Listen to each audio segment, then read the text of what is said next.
It began in a land that felt older than the war being fought across it.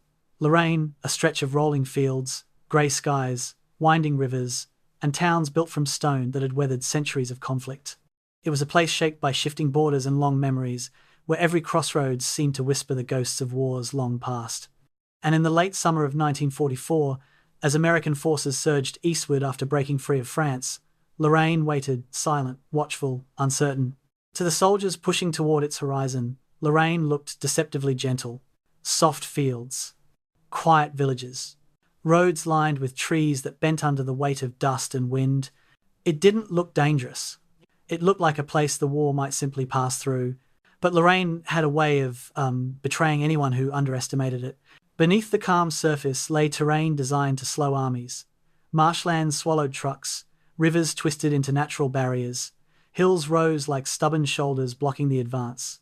Roads turned to mud under the first hint of rain, and behind every curve of land, German defenders waited, regrouped, reinforced, determined to turn this quiet region into a wall that the Americans could not break. The momentum the Allies carried after Normandy began to buckle. Fuel shortages strangled movement, vehicles stalled, artillery ammunition thinned. The advance that had once moved like wildfire became a crawl, then a grind, then a test of endurance harsher than anyone had expected. Lorraine became less a battlefield and more a burden, a weight pressing down on every step forward. The fighting grew bitter, slow, exhausting. Towns that looked small on maps swallowed entire divisions. Rivers became lines drawn in mud and blood. Rain turned the countryside into a vast quagmire where tanks bogged down like trapped animals. German counterattacks cracked across the fields like sudden storms. Every inch gained cost, sweat, breath, effort, and sometimes lives. For the American soldiers, the campaign felt endless. The skies stayed grey. The air stayed cold. The ground stayed unforgiving. But they learnt Lorraine the way a man learns a difficult craft. Slowly, painfully, one lesson at a time. They learnt how to cross rivers under fire, how to fight in mud thick enough to pull boots from feet, how to adapt to an enemy who used every ridge, ditch, and forest line to buy another hour, another day, another chance. The Lorraine Campaign was not glorious. It was not swift. It did not make headlines, but it mattered. It drained German reserves. It shattered supply lines. It forced the enemy to spend time, fuel, and strength they could never recover. And when the front finally broke open again, it was because of the slow, grinding, relentless work done in the fields and towns of Lorraine. Tonight, we return to that land, to the misty mornings when engines shivered to life, to the muddy roads where soldiers walked with heads down against the rain, to the villages where echoed gunfire mixed with church bells that refused to fall silent, to a campaign defined not by speed, but by stubborn, quiet persistence. Before we continue, I want to ask you something gentle, something personal, just in your own words. As you settle into this moment, what kind of calm surrounds you tonight? Is it a soft room, a quiet corner, a warm light, or simply the stillness of your own thoughts? And if these slow, steady journeys into history help you breathe easier, unwind, or drift towards sleep, consider subscribing. September 1st, 1944. General George S. Patton stands beside his command half-track, somewhere in eastern France, watching his Third Army's tanks roll past in a river of olive-drab steel. The war feels won. Paris fell a week ago, and now his columns are advancing 40 miles a day through villages that greet them with flowers and wine. Patton believes he can be in Germany within 2 weeks, perhaps end the entire war by Christmas. His tankers believe it too. They've crossed 600 miles of France in just 30 days, sweeping aside scattered German resistance like dust before a storm. But ahead, invisible on Patton's maps, lies a region called Lorraine. Within 2 weeks, those same tanks will sit immobilized in mud. Within a month, entire regiments will be shattered against fortifications, American intelligence dismissed as obsolete. And within 3 months, 55,000 American soldiers will become casualties in a campaign that newsreels back home will barely mention. The Lorraine Campaign remains one of World War II's most misunderstood operations. Textbooks skip from the liberation of Paris in August 1944 directly to the Battle of the Bulge in December, as if the intervening 4 months simply disappeared. Yet during those missing months, Patton's Third Army, the force that had seemed unstoppable across France, ground to a halt in a region most Americans had never heard of. The campaign would consume 109 days of brutal fighting. It would cost more American casualties than the entire Sicily campaign. It would feature some of the most savage urban combat of the Western Front and would break division after division against a defensive system that combined ancient fortresses with modern firepower. And it would all happen in near obscurity, overshadowed by more dramatic operations to the north and south. The numbers tell a stark story. From September 1st to December 18th, 1944, Patton's Third Army advanced exactly 40 miles. 40 miles in 3.5 months, after advancing 600 miles in the previous 5 weeks. The army that had raced across France at 20 miles per day was now crawling forward at less than half a mile per day. Casualty rates told an even grimmer tale. In August, Third Army had suffered approximately 400 casualties for every mile gained. In Lorraine, that number would climb to nearly 1,400 casualties per mile. Entire battalions would be fed into meat grinder battles for villagers whose names meant nothing to anyone back home. The 5th Infantry Division alone would suffer 1,500 casualties in the first week of September. The 90th Infantry Division would see 100% turnover in its rifle companies, every single frontline soldier killed, wounded, or evacuated. September 15th, 1944, a reconnaissance officer from the 5th Infantry Division stares through binoculars at the city of Metz, rising from the Moselle River valley ahead. What he sees makes no sense, according to his briefing documents. The intelligence reports described Metz as a medieval fortress town with some outdated French fortifications from the 1800s. What he's looking at appears to be a modern military installation bristling with gun positions. Massive concrete structures dominate the hills around the city. Steel cupolas gleam in the afternoon sun. This isn't some crumbling medieval castle. This is a fortress system designed to stop armies. He lowers his binoculars and reaches for his radio, trying to figure out how to report that everything Third Army has been told about Metz is wrong. By nightfall, his division will launch its first assault crossings of the Moselle River. By the end of the week, those assault forces will be clinging to tiny bridgeheads, taking casualties from 3 sides, wondering how the war suddenly transformed from glorious pursuit into something that feels like the Western Front of 1918. Modern historians still debate exactly what happened in Lorraine and why. The campaign produced no iconic photographs like the flag raising at Iwo Jima. It generated no stirring narratives like the Band of Brothers. War correspondents filed their reports and moved on to more dramatic stories. Even Patton himself seemed reluctant to discuss Lorraine in his post-war writings, focusing instead on his victories in Sicily and his dramatic relief of Bastogne. The after-action reports gathered dust in the National Archives, read by specialists but ignored by popular histories. Yet within those dusty files lies a story perhaps more instructive than any triumphant narrative, the story of how an army learns, how confident predictions collide with brutal reality, and how the price of that education gets measured in young men's lives. The campaign's geography alone should have warned of trouble ahead. Lorraine sits in northeastern France, a rolling landscape of rivers, hills, and ancient forests that has served as an invasion corridor since Roman times. The Moselle River and its tributaries divide the region into a checkerboard of defensive positions, each river crossing a potential killing ground. Every army that tried to force its way through Lorraine, from Julius Caesar to Napoleon to the German armies of 1914 and 1918, discovered the same truth. This is defenders' terrain. High ground dominates every approach. Rivers channel attackers into predictable corridors. The region's heavy clay soil turns to impassable mud with the slightest rain. And towering over it all stands Metz, a fortress city that had never fallen to direct assault in over 1,000 years of warfare. American planners, in the summer of 1944, studied their maps and somehow convinced themselves that German forces were too shattered to defend here, that the fortifications were too old to matter, that American firepower and mobility would simply overwhelm any resistance. They were wrong about everything. The German forces in Lorraine were indeed shattered in early September. General Hermann Balck arrived to take command of Army Group G and found remnants of 17 divisions, many reduced to regimental strength, streaming eastward in disarray. But Balck was a veteran of the Eastern Front, a tactical genius who had stopped Soviet offensives with far less. He looked at Lorraine's terrain and saw possibilities. He looked at Metz's fortress ring and saw a defensive anchor, and he looked at American tactics: aggressive, predictable, dependent on momentum, and saw exploitable weaknesses. Within days of taking command, Balck had transformed a rout into an organized defense. He positioned his battered units in prepared positions along the Moselle. He stocked the Metz fortresses with garrison troops and artillery. He created a thin defensive crust that would force the Americans to stop, deploy, and attack fortified positions, and then he waited for the weather to do the rest. The weather became Lorraine's silent killer. September 1944 would prove to be one of the wettest months in the region's recorded history. Rain began falling on September 5th and barely stopped for the next 3 months. American soldiers who had been sunburned and dusty from the pursuit across France suddenly found themselves soaked to the skin day after day. Foxholes filled with water, roads turned to rivers of mud, tanks that had raced across firm summer ground now sank to their hulls in glutinous clay. Supply trucks couldn't reach the front.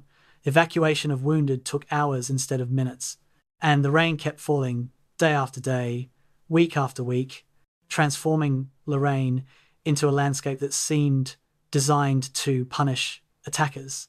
German defenders dug into prepared positions with overhead cover, stayed relatively dry. American assault troops, advancing across open ground toward machine gun nests, had nowhere to hide.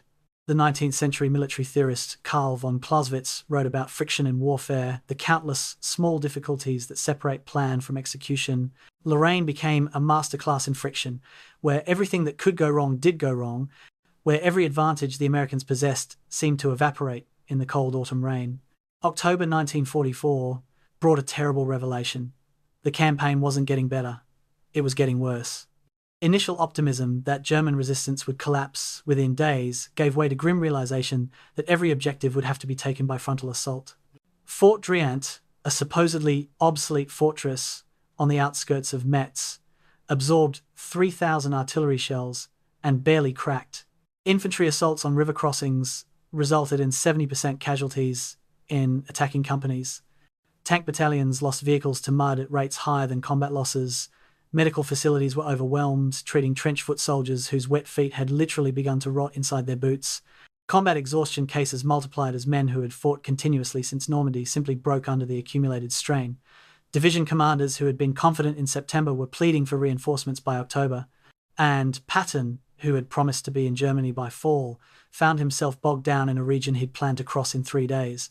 The ultimate irony of the Lorraine campaign emerged only later, when historians could examine both sides' records. The Germans never expected to win in Lorraine. General Balck's mission was simply to buy time for the construction of defences along the German border, to fix American forces in place while Hitler prepared his planned Ardennes offensive, to prove that Wehrmacht soldiers could still fight effectively despite being vastly outnumbered and outgunned. In this limited objective, the Germans succeeded brilliantly. They couldn't stop the Americans, but they could make every yard cost blood and time. Meanwhile, American commanders kept feeding divisions into the meat grinder, convinced that one more push would break through, that German resistance was about to collapse, that victory was always just ahead. It never was. The breakthrough would eventually come, but only after months of attritional warfare that ground both armies down to exhausted remnants. The question that haunted survivors and historians alike was simple but painful. Was it worth it? And could it have been done differently? To understand what happened in Lorraine, you must first understand the land itself. Stand on any hilltop in the region and you see the problem immediately. Rolling terrain cut by rivers every few miles, each river valley a natural defensive position. The Moselle River runs north through the region like a great moat, 200 to 400 feet wide, too deep to wade, flowing at 4 to 6 miles per hour. Every tributary, the Say, the Need, the Orne, creates another barrier. Between the rivers, low ridges provide perfect observation posts where defenders can watch attackers coming from miles away. The region's forests, thick with oak and beech, channel movement onto predictable roads. And the soil that treacherous Lorraine clay holds water like a sponge, turning fields into swamps with the first autumn rains. Military geographers have a term for terrain like this: complex, restricted. It means that movement is channeled, observation favours defenders, and attackers must advance through killing zones with limited manoeuvre options. Lorraine is a textbook example, and every army in history that fought here learned the same bitter lesson. The fortress city of Metz dominates Lorraine like a spider sits at the center of its web. Metz's military history stretches back over 2,000 years. The Romans fortified it, Charlemagne expanded it, and the great fortress engineer Vauban in the 1600s created elaborate defensive works that were considered impregnable, but it was the Germans controlling Metz from 1870 to 1918, and again from 1940 to 1944, who transformed it into a modern fortress system. Beginning in the 1890s, German military engineers ringed Metz with a network of forts, each one a self-contained strongpoint built with reinforced concrete 12 to 15 feet thick. These weren't medieval castles with stone walls, these were modern fortifications designed to withstand the heaviest artillery then imaginable. Fort Driant, Fort Jeanne d'Arc, Fort Verdun, Fort Saint-Quentin, 43 major fortifications connected by underground tunnels, supplied by narrow-gauge railways, protected by overlapping fields of fire. The system was designed so that even if attackers captured one fort, they would be under fire from its neighbours. August 1943. While American forces were still fighting in Sicily, German military engineers were surveying the Lorraine defences with new urgency. The tide of war had turned, and Wehrmacht planners knew that eventually Allied armies would be driving toward Germany from the west. Lorraine would become a critical defensive zone, and the fortifications needed updating. Engineers walked the ground around Metz, noting sight lines and kill zones. They identified every approach road, every river crossing, every piece of terrain that would channel attackers into predetermined positions. Artillery officers calculated pre-registered fire coordinates for every likely avenue of advance. Infantry officers selected positions for machine gun nests and anti-tank guns. The work continued through the fall and winter, a methodical preparation for a battle that might not come for months or years, but would certainly come eventually. When American intelligence officers reviewed aerial photographs of Metz in the summer of 1944, they noted some new earthworks, but dismissed them as hasty field fortifications. They had no idea they were looking at a defensive system as sophisticated as anything on the Eastern Front. The weather patterns of Lorraine added another layer of complexity. The region sits at a climatic transition zone where Atlantic weather systems collide with continental patterns from the east. Autumn typically brings frequent rain, but the fall of 1944 was exceptional, even by Lorraine standards. Meteorological records from the period tell a staggering story. September received 8.2 inches of rainfall, more than double the normal amount. October brought 12.1 inches. November added another 9.8 inches, 30 inches of rain in 3 months, falling on clay-heavy soil with poor drainage. Modern military studies have calculated that tank mobility drops to 20% of normal capacity once soil saturation reaches certain levels. Lorraine exceeded those levels by mid-September and stayed waterlogged until December. A simple military principle states that attackers need roughly a 3-to-1 advantage to overcome prepared defences, but when terrain and weather favour defenders this heavily, that ratio can increase to 5-to-1 or even 10-to-1. The Americans would learn this principle the hard way. The river systems of Lorraine deserve special attention because they dictated the entire campaign's tempo. The Moselle River was the primary barrier, running roughly north-south through the region. American forces advancing from the west had to cross it somewhere, and every crossing point had been prepared by German defenders. At Dornot, just south of Metz, the river runs through a valley with high ground on the eastern bank, perfect for defenders. At Arneville, slightly farther south, the terrain is somewhat better for attackers, but the approaches are marshy. At Pont-à-Mousson, a historic crossing point, the Germans had demolished the bridges and fortified both banks. American military doctrine for river crossings assumed air superiority, overwhelming artillery support, and the ability to create multiple crossing points simultaneously to divide defenders' attention. In Lorraine, weather frequently grounded aircraft, artillery ammunition was rationed due to supply shortages, and the limited crossing points meant defenders could concentrate their forces. Every textbook advantage the Americans expected to have was stripped away. September 5th, 1944. An American forward observer climbs into the bell tower of a church in a village overlooking the Moselle. Through his binoculars, he studies the eastern bank, trying to identify German positions.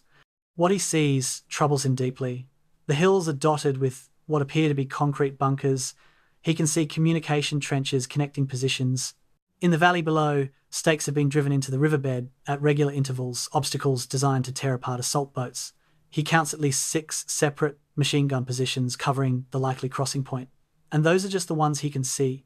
His training taught him to look for dead space areas where terrain provides cover from enemy fire. He can't find any. Every approach to the river is covered by overlapping fields of fire. Every piece of high ground on the east bank has been fortified. He radios his report back to headquarters, trying to convey the scale of what he's seeing. The response comes back quickly. Proceed with the crossing as planned. Intelligence believes German defenders are weak and demoralized. The fortifications are probably just for show. The medieval history of warfare in Lorraine offered lessons that American planners either didn't know or chose to ignore. In the 30 Years' War of the 1600s, Swedish forces under Gustavus Adolphus spent 2 years trying to capture Metz and ultimately failed. During the Franco-Prussian War of 1870, Prussian forces besieged Metz for 2 months, capturing it only through starvation rather than assault. In World War I, the fortress city sat so far behind German lines that it never faced attack, but military historians noted that its defensive systems had been updated and strengthened based on lessons from Verdun. The pattern was clear. Metz could be bypassed, it could be starved into submission, but it had never, in recorded history, been taken by direct assault. American planning in September 1944 called for doing exactly that, attacking directly into the strongest fortress system in Western Europe, with infantry divisions that had trained for mobile warfare, not siege operations. The Lorraine soil composition proved as much an enemy as German guns. The region's distinctive clay-heavy earth has been studied by agricultural scientists for centuries. It's fertile when properly drained, but turns to an adhesive mud locally called gumbo when saturated. Tank crews discovered that Lorraine mud was different from the mud they'd encountered in Normandy or central France. This wasn't just slippery ground, this was mud that grabbed tank tracks and held them like glue. Mud that could immobilize a 30-ton Sherman tank in minutes. Mud that clung to boots in 10-pound clumps and made walking exhausting. Engineers tried corduroying roads with logs, but the logs just sank into the mud. They tried laying metal matting, but vehicles would slide off the matting and become stuck. One tank battalion commander reported losing more vehicles to mud than to enemy action in October 1944. His tanks weren't destroyed, they were simply sitting in fields where they'd sunk to their hulls, waiting for recovery vehicles that were themselves stuck elsewhere.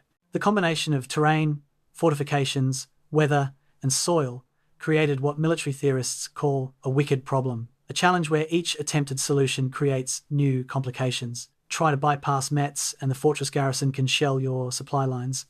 Try to assault Metz directly and you face 43 interconnected forts. Try to wait for better weather and you give the Germans time to reinforce. Try to bring up more artillery and your supply trucks get stuck in mud. Try to advance around the fortifications and you expose your flanks to counterattack. Every option was bad. The question was which option was least bad. German commanders understood this perfectly. General Balck later wrote that he didn't need to defeat the Americans in Lorraine. The terrain and weather would do most of his work for him. His job was simply to hold prepared positions, conduct limited counterattacks to disrupt American momentum, and make every yard cost time and casualties. It was a strategy of exhaustion, and the ground itself was Germany's most effective ally. The historical irony cuts deep. Lorraine was supposed to be easy. After the bocage fighting of Normandy, where every field was a fortress and every hedgerow hid defenders, American commanders viewed the more open terrain of eastern France as ideal for exploitation. Tank country, they called it. Mechanized forces could finally operate as doctrine intended, sweeping around resistance and forcing German withdrawal through maneuver rather than attrition. The pursuit across France in August seemed to confirm this optimism. With good weather and open ground, American mobility was devastating. But Lorraine was different. Lorraine was what the Germans call an Umfassungsstellung, an envelopment position, ground that naturally channeled attackers into killing zones. The Romans had understood this when they fortified Metz 2,000 years earlier. Every subsequent military power that controlled the region had understood it. Somehow, in the optimistic summer of 1944, American planners convinced themselves that modern firepower and mobility had made geography obsolete. Lorraine would teach them otherwise, one bloody river crossing at a time. August 31st, 1944, General George S.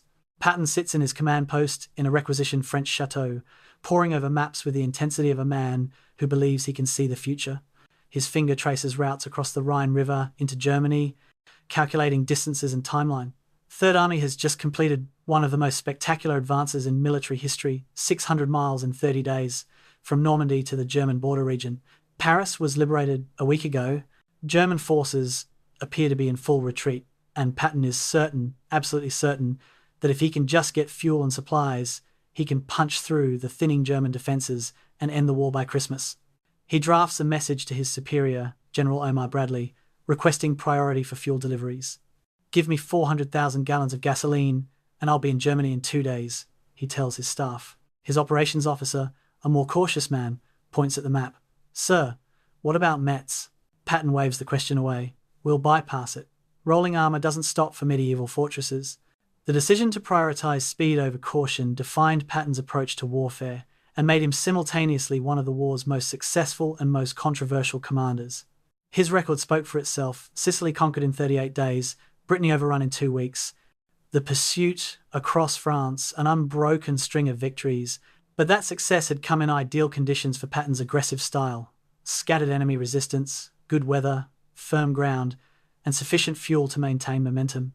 His entire tactical philosophy rested on the principle that speed and aggression could overcome almost any obstacle. Hit the enemy hard, keep moving, never give him time to set up defences. It had worked brilliantly through the summer, but it required certain preconditions: mobility, surprise, and an enemy psychologically defeated and retreating. What Patton didn't yet understand was that none of those conditions would exist in Lorraine. The ground would stop his mobility. The Germans knew he was coming and had prepared accordingly, and Wehrmacht commanders in the region were anything but psychologically defeated. The fuel crisis of September 1944 created one of the war's great strategic debates, still argued by historians today. Allied supply lines stretched from Normandy beaches all the way to the German border, over 400 miles. Every gallon of fuel, every artillery shell, every can of rations had to be trucked forward over roads that hadn't been built for such traffic. The famous Red Ball Express, 6,000 trucks driven around the clock by quartermaster troops, was performing miracles but couldn't meet demand. Allied armies were consuming supplies faster than logistics could deliver them. Something had to give. British Field Marshal Montgomery argued for a concentrated thrust in the north, give him all available supplies, and he could drive a narrow corridor to the Rhine and beyond. Patton argued for a thrust in the south, give him the resources, and he'd beat Montgomery to Germany. Supreme Commander Eisenhower chose a middle ground, a broad front strategy, where all armies would advance together, sharing resources. It was a reasonable strategic decision, but it meant that everyone got enough to attack, but no one got enough to break through decisively. September 7th, 1944. Patton visits the headquarters of his XX Corps, commanded by General Walton Walker. Walker is a cautious, methodical officer, exactly the kind of commander Patton usually finds frustrating. Walker has been studying the approaches to Metz and doesn't like what he sees. He recommends bypassing the fortress city, swinging south around it, keeping the advance moving. Patton cuts him off. "We don't have time for caution. We attack directly, we overwhelm them with firepower and speed, we break through before they can consolidate." Walker tries again. "Sir, the intelligence reports show significant fortifications." Patton interrupts again, his voice rising. "Intelligence reports are prepared by people who've never heard a shot fired in anger. Those forts are obsolete, half of them probably aren't even manned. We hit them hard and fast, and they'll crack." The meeting ends with direct orders. XX Corps will assault directly toward Metz, beginning September 8th. Walker returns to his headquarters and tells his staff to prepare for a difficult operation. He's served with Patton long enough to know that arguing is pointless once the decision is made. The paradox of Patton's leadership style was that his aggressive instincts worked brilliantly right up until they didn't. His unwillingness to accept delays or obstacles had driven Third Army across France against scattered resistance. That same unwillingness now drove his army against prepared defences in unfavourable terrain. His chief of staff, Hugh Gaffey, understood the problem, but also understood that pointing it out directly would be counterproductive. Instead, Gaffey tried to manage Patton's expectations through careful presentation of intelligence. Reports about German defensive preparations were framed as temporary obstacles that could be overcome with proper planning. casualty estimates were kept deliberately vague. The message was always difficult but achievable, rather than possibly unwise. It was the military staff equivalent of managing an impulsive CEO, and it worked right up until reality made denial impossible.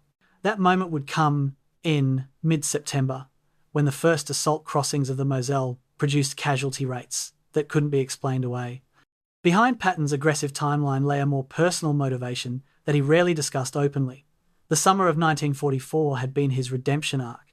In 1943, he'd been nearly fired from command after slapping shell-shocked soldiers in Sicily and publicly questioning their courage. He'd spent months in professional purgatory, sidelined while other generals led the Normandy invasion. His appointment to command Third Army in August 1944 had been a second chance, and he knew it.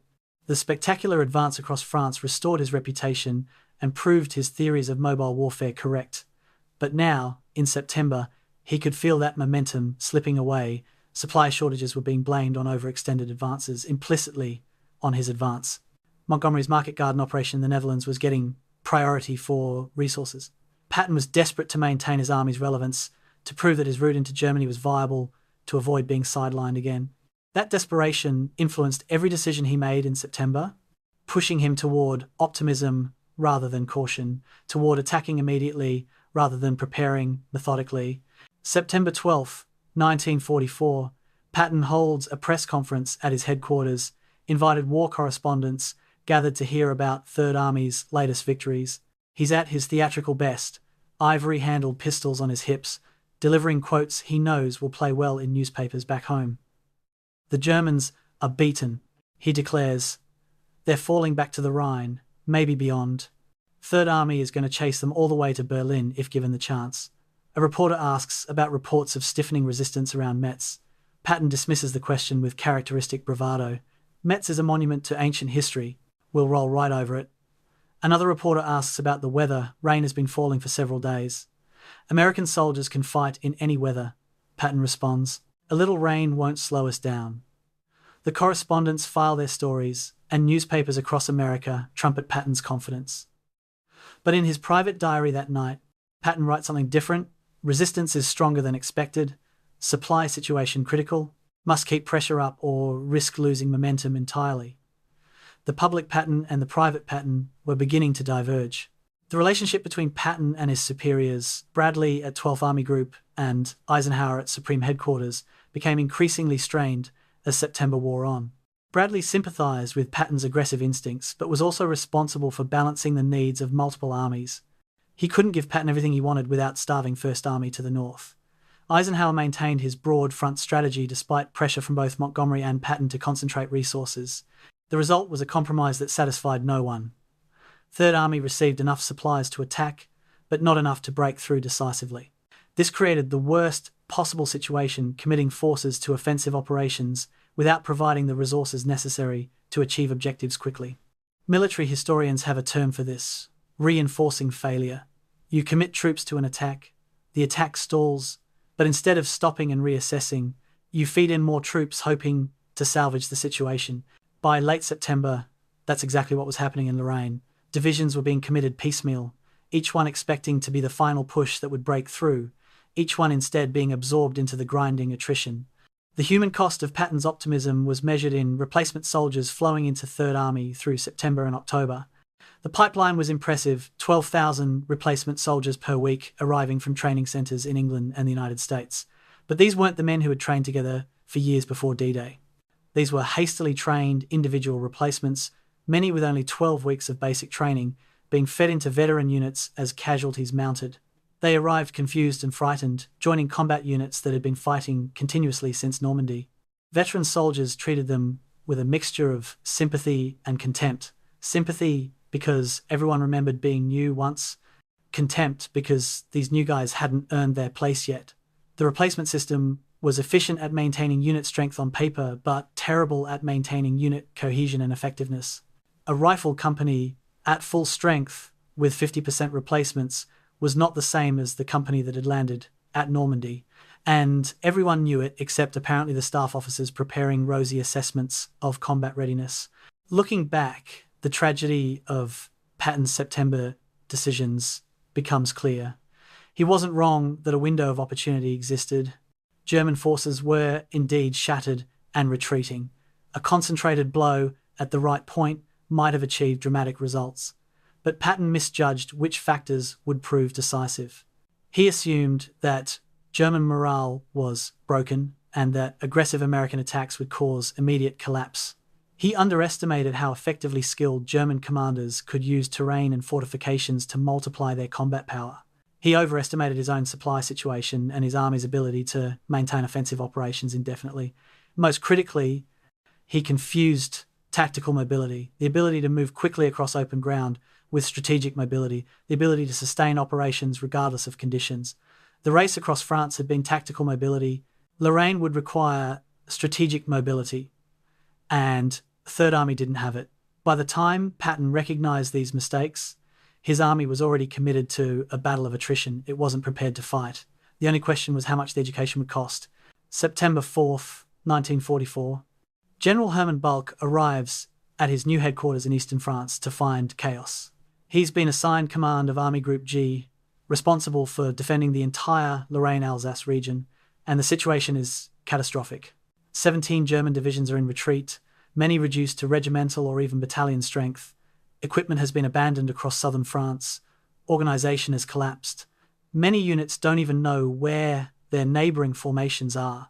Balck is 50 years old, a veteran of both world wars, considered by many Wehrmacht officers to be one of their finest tactical minds. He's being asked to perform a miracle, stop Patton's Third Army with what amounts to remnants and wreckage. A lesser commander would request permission to retreat to the German border and establish new defensive lines. Balck studies his maps and makes a different decision. He will defend here, in Lorraine, using the terrain and fortifications to multiply his limited combat power. His staff officers think he's insane. Within 2 weeks, they'll understand his genius. Balck's military career reads like a masterclass in defensive warfare. On the Eastern Front in 1943 and 44, he commanded divisions and corps against Soviet offensives that enjoyed overwhelming numerical superiority. He developed a tactical philosophy he called bewegliche Abwehr, mobile defense. The concept was elegant: don't try to hold every position. Instead, occupy strong points that channel enemy attacks, then hit the flanks of penetrations with local counterattacks. Trade space for time, but always trade it on your terms, making the enemy pay for every mile. Soviet commanders had learnt to respect Balck's formations because attacking them was like punching a mattress. The defense would give way, then spring back with a counterpunch. Now Balck had to apply those Eastern Front lessons against the Americans. The tactical situations were different. Soviet attacks tended to be massive, blunt force operations, while American attacks emphasized firepower and coordination, but the principle remained the same. Make the enemy advance through killing zones. Make him deploy from column to attack formations under fire. Make him waste time and ammunition on empty positions while your real strength hits him from the flanks. September 8th, 1944. Balck holds his first conference with his subordinate commanders. General Otto von Knobelsdorff commands First Army, the formation directly facing Patton's approaching forces. Knobelsdorff is exhausted, his army shattered, expecting orders to retreat eastward to the German border. Instead, Balck outlines a defensive plan so audacious that several officers initially think he's joking. First Army will occupy positions along the Moselle River, using the fortifications around Metz as a defensive anchor. Units will be distributed to maximize defensive coverage rather than concentrating for counterattacks. Every bridge will be demolished. Every river crossing will be pre-registered for artillery fire. Infantry will occupy outposts on the west bank to provide early warning, then withdraw to prepared positions on the east bank when Americans attack. We're going to trade their strength against our weakness. Balck explains, they have overwhelming firepower and mobility. We have terrain and fortifications. Every attack they launch will be channeled through ground we've prepared. We might not stop them, but we'll make them pay. For every river crossing, every fortified town, every mile. The forces available to Balck in early September 1944 were a mixed bag of veterans and green troops. Approximately 70,000 combat soldiers remained from the divisions that had retreated from southern France, perhaps a third of the strength they'd possessed in August. But many of those soldiers were Eastern Front veterans. men who learned bitter lessons about defensive warfare against overwhelming odds. They knew how to dig effective fighting positions, how to coordinate overlapping fields of fire, how to break contact when overrun and reform in pre-planned fallback positions. Mixed with these veterans were hastily organized formations of older reservists, men in their 30s and 40s pulled from rear area assignments and thrown into combat roles. German military slang called these formations stomach divisions because many of the soldiers had medical conditions that normally would have kept them from combat duty. They weren't first-rate assault troops, but they could man fortifications and operate artillery. For Balk's purposes, a defensive campaign in prepared positions, they would be adequate. The Metz fortress system became the cornerstone of Balk's defensive concept. 15,000 soldiers, mostly from these stomach divisions, were deployed into the 43 major fortifications ringing the city. Each fort was essentially a self-contained strongpoint with thick concrete walls, underground tunnels connecting battle positions, ammunition stores, and often its own water supply. Fort Driant, the largest, had been designed in the 1890s to withstand the heaviest artillery then imaginable, 12-inch siege guns firing directly at point-blank range. Its main casements featured concrete walls 15 feet thick reinforced with steel I-beams. Steel cupolas protected observation posts and gun positions. A network of tunnels allowed defenders to move unseen between positions.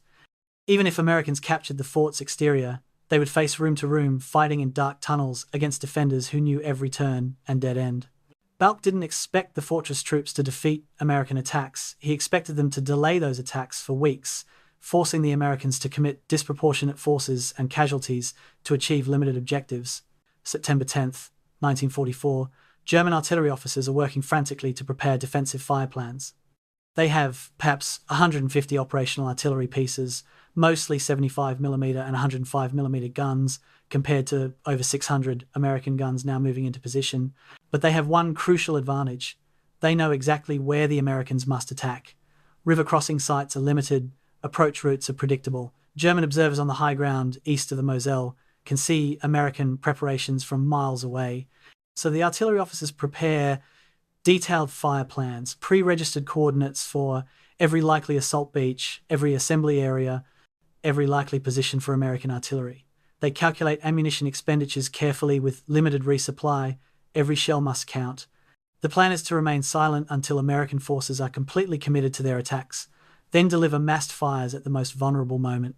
One battery commander, a veteran of the Eastern Front, tells his crews, "The Americans think artillery is about throwing the most shells. It's not. It's about throwing the right shells at the right time." The German tactical innovations in Lorraine borrowed heavily from Eastern Front experience but adapted to American tactics. Soviet attacks typically featured massive preliminary bombardments followed by infantry waves supported by tanks, brutal but predictable. American attacks were more flexible, featuring combined arms teams where tanks, infantry, artillery, and engineers worked in close coordination. German defenders adapted by creating defensive positions in depth. The first position, lightly held, would be under observation from the second position farther back. When Americans attacked the first position, observers would call artillery fire from the second position, catching assault troops in the open. If Americans took the first position and tried to consolidate, they would be hit by counterattacks from positions they hadn't yet identified. The technique required discipline and communications, and it worked best with veteran troops who understood when to withdraw and when to stand. Fortunately for Balk, he had just enough veterans to stiffen each defensive sector. The counterattack became Balk's signature technique, not massive set-piece counteroffensives, but small, violent jabs designed to disrupt American momentum and force defensive postures. A typical Balk counterattack involved a reinforced company with tank support, hitting an extended American position just after it had completed an exhausting assault. The timing was psychological as much as tactical. Soldiers who have just fought for 6 hours to take an objective don't expect to immediately defend against a fresh enemy attack.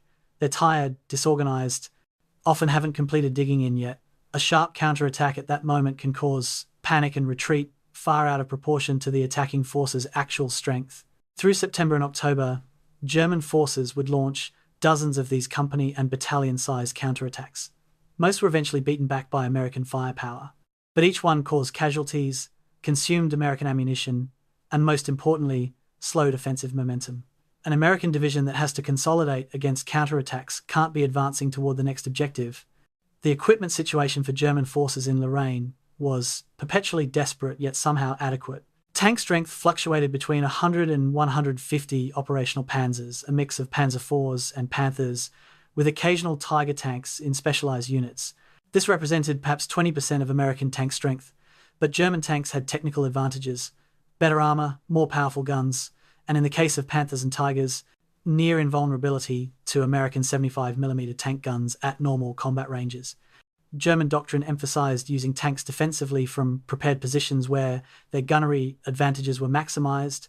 A single Panther in a hull-down position covering a road could stop an entire American tank column, forcing deployment and time-consuming flanking maneuvers. Artillery ammunition was chronically short. German batteries, often rationed to 10 to 15 rounds per gun per day versus unlimited American fire. But as the battery commander had noted, careful pre-planning made limited ammunition stretch. The real German advantage was that they weren't trying to attack. Defensive operations consume fewer resources, require less mobility, and can be conducted effectively by forces that would be hopeless in offensive operations. Bulk's greatest concern was time rather than space. He knew he couldn't stop the Americans permanently. They had too much strength, too many resources, too much ability to sustain losses and replace them, but he could slow them down. Every week he bought was a week for defenses to be built along the German border, a week for new formations to be organized, a week closer to winter when all offensive operations would become more difficult. German High Command was already planning the Ardennes offensive, Hitler's desperate gamble to split the Allied armies and force a negotiated peace. That operation would need surprise, and surprise required the Allies to be focused elsewhere.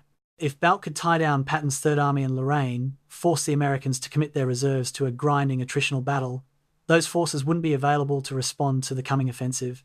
Balck didn't know the specific details of the Ardennes plan. Operational security was tight, but he understood his strategic role: hold in Lorraine, make the Americans pay for every mile, fix their attention and reserves here while preparations continued elsewhere. In its way, it was a mission impossible to fail. Any delay was success, any American casualties were bonus, and eventual retreat was expected rather than shameful. September 5th, 1944, 0400 hours. Lieutenant Colonel Robert Bell stands on the western bank of the Moselle River near the village of Dornot, watching his battalion prepare for an assault crossing. The night is dark, overcast, with drizzle just beginning to fall. Around him, soldiers of the 5th Infantry Division's 11th Infantry Regiment are loading into canvas assault boats, flimsy things that feel more like toys than military equipment. Each boat holds 12 men, plus an engineer to paddle. The plan is to cross in darkness, establish a bridgehead on the eastern bank before dawn, then hold while engineers construct a pontoon bridge to bring tanks and heavy weapons across. Bell has studied the plan and harbours deep misgivings. The Moselle here is 200 feet wide, flowing fast from recent rains. The eastern bank rises steeply, offering perfect observation for defenders. Intelligence reports suggest minimal German presence. Bell hopes intelligence is right, because if there are Germans dug in on those heights, his battalion is rowing into a slaughter. At 0430, the first boats push off into darkness. For exactly 1 hour, everything goes according to plan. 0530 hours. The lead elements of Bell's battalion are halfway across the Moselle when the first German flare bursts overhead, turning night into noon. More flares follow immediately prearranged defensive fires that illuminate the entire river. For a frozen instant, nothing happens. The American soldiers in their boats are caught in the open, illuminated like actors on a stage. Then the machine guns open fire. German MG-42 machine guns, firing at rates up to 1,200 rounds per minute, bracket the river with tracer fire. Boats disintegrate, spilling soldiers into the cold water. Men wearing heavy equipment sink immediately. Others try to swim back to the western bank or forward to the eastern bank, but the current is too strong and their equipment too heavy. Mortar shells begin falling among the boats still attempting to cross. The distinctive scream of German Nebelwerfer rockets adds to the chaos, 6-barreled launchers firing salvos that walk across the river with terrifying precision. Within 10 minutes, the assault has transformed from an orderly military operation into a desperate fight for survival. Some boats reach the eastern bank, most don't.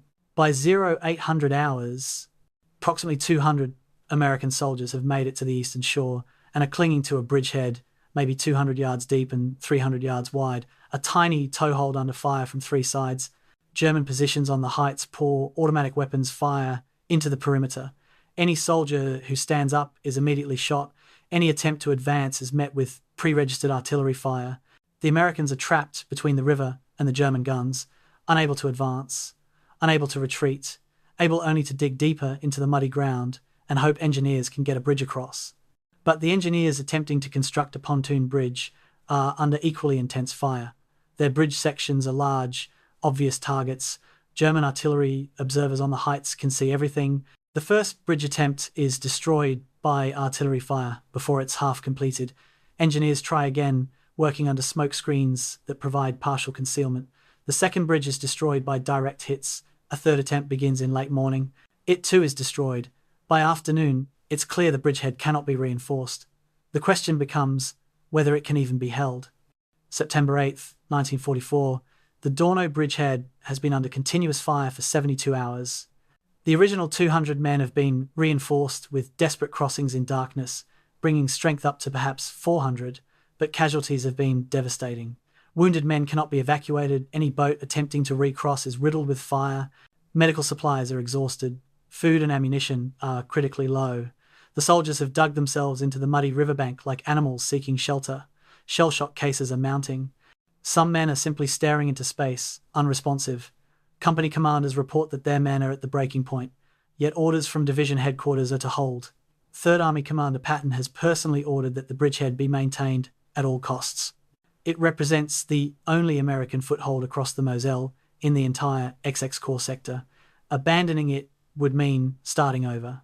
So the soldiers in the bridgehead hold and die and hold some more, while higher headquarters debates what to do next.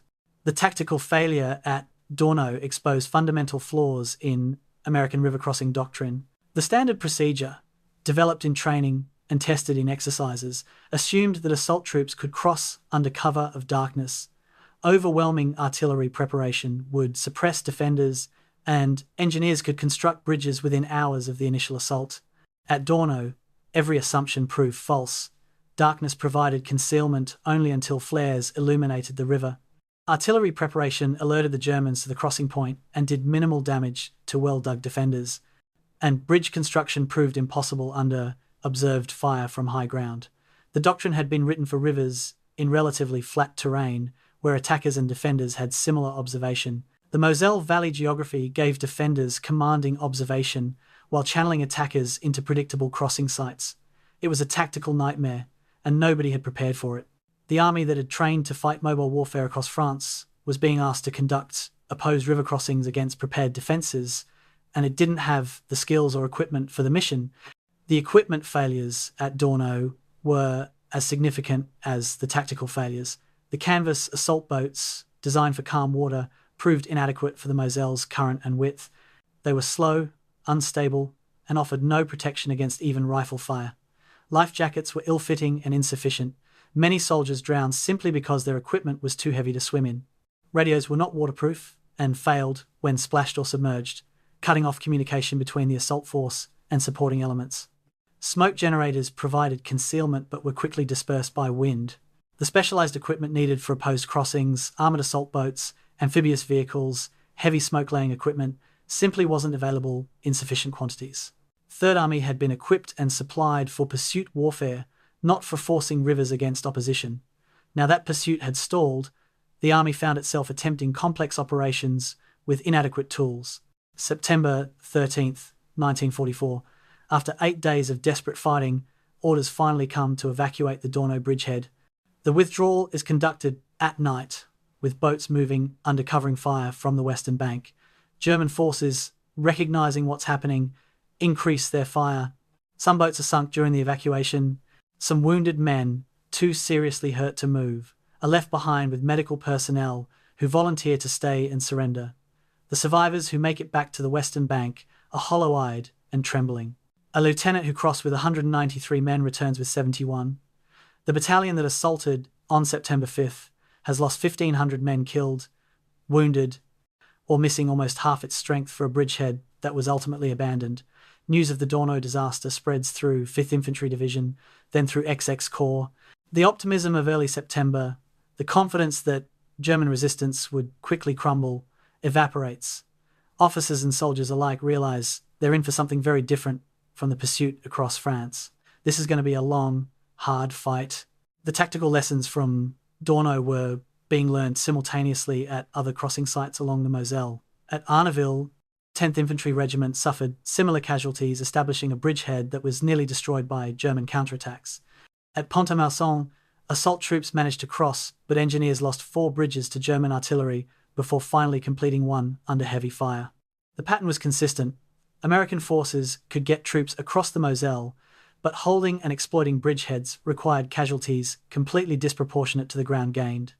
Division commanders were reporting to Corps that river crossing operations were consuming entire battalions for advances measured in hundreds of yards. The casualty rates were reminiscent of World War I, the war supposedly made obsolete by modern mobility and firepower. Yet here in Lorraine, in September 1944, with all the technological advantages of mid-20th century warfare, American forces were fighting and dying in conditions that would have been familiar to soldiers at the Somme or Passchendaele. The psychological impact on assault troops was as damaging as the physical casualties. Soldiers who had survived Normandy, who had fought through the Bocage and across France, were breaking under the sustained horror of the Moselle crossings. The particular terror of river crossings being caught in the open, unable to take cover, watching boats around you disintegrate while you paddle frantically toward an enemy-held shore, produced trauma at rates higher than conventional combat. Medical officers were seeing increasing cases of what was euphemistically called combat exhaustion, soldiers unable to function, unresponsive to orders, trembling uncontrollably. These weren't cowards or malingerers. They were men whose nervous systems had simply exceeded their capacity to cope with sustained terror. The 5th Infantry Division's psychiatrist reported that combat exhaustion cases had increased by 300% between August and September. The rate would continue climbing through October and November. Modern understanding of PTSD recognizes that sustained combat trauma accumulates until psychological collapse becomes inevitable. In September 1944, military medicine didn't fully understand this. Soldiers were given 48 hours of rest, then sent back to their units. Many broke again within days. The aftermath of the Dornot crossing created the first serious questioning of Patton's offensive timeline. Even the most aggressive commanders were asking whether this pace could be sustained. The alternative, stopping, regrouping, preparing methodically for a set-piece assault on Metz, was unthinkable to Patton. Stopping meant losing momentum, losing initiative, giving Germans time to reinforce, but continuing meant feeding divisions into meat-grinder operations with casualty rates that would soon leave Third Army unable to attack at all. It was a dilemma without good solutions, and it would define the entire campaign. Years later, historians would debate whether Patton should have been ordered to halt and consolidate in September. Could weeks of preparation have reduced the eventual casualty bill? Or would delay have simply allowed Germans to strengthen defences even more? There's no way to know. What's certain is that the decisions made in September to continue attacking despite mounting casualties, to keep throwing battalions at river crossings and fortifications, created a campaign of attrition that nobody had planned for and that would cost thousands of young men's lives. September 27th, 1944, Captain Harry Anderson leads a reconnaissance patrol toward Fort Driant, the largest fortress in the Metz defensive system. American intelligence describes Driant as an obsolete fortification from the 1800s, possibly unmanned, unlikely to offer serious resistance. Anderson and his patrol approach through woods southwest of Metz, moving cautiously but not expecting trouble. What they find stops them cold. Fort Driant sprawls across a hilltop like a concrete monster. Massive casements dominate the terrain. Steel observation cupolas gleam in the afternoon sun. Fresh earthworks show recent digging. This isn't an abandoned relic. This is an active military installation. Anderson uses binoculars to study the approaches. Every avenue is covered by interlocking fields of fire. The walls appear to be solid concrete, at least 10 feet thick. No doors or gates are visible from his position. Everything is underground or protected by steel. He radios his report back to battalion headquarters, trying to convey the scale of what he's seeing. The response: proceed with assault as planned. Airstrikes and artillery will reduce the fortification. Anderson puts down his radio and looks at the fortress again. He doesn't see how any amount of artillery is going to crack that. October 3rd, 1944, 1100 hours. The assault on Fort Driant begins with what should be overwhelming firepower. American artillery, over 100 guns, opens fire, targeting the fort with high explosive and armor-piercing shells. For 90 minutes, approximately 3,000 shells hammer the fortress. The noise is deafening. Smoke and dust obscure the target. Surely nothing could survive this bombardment.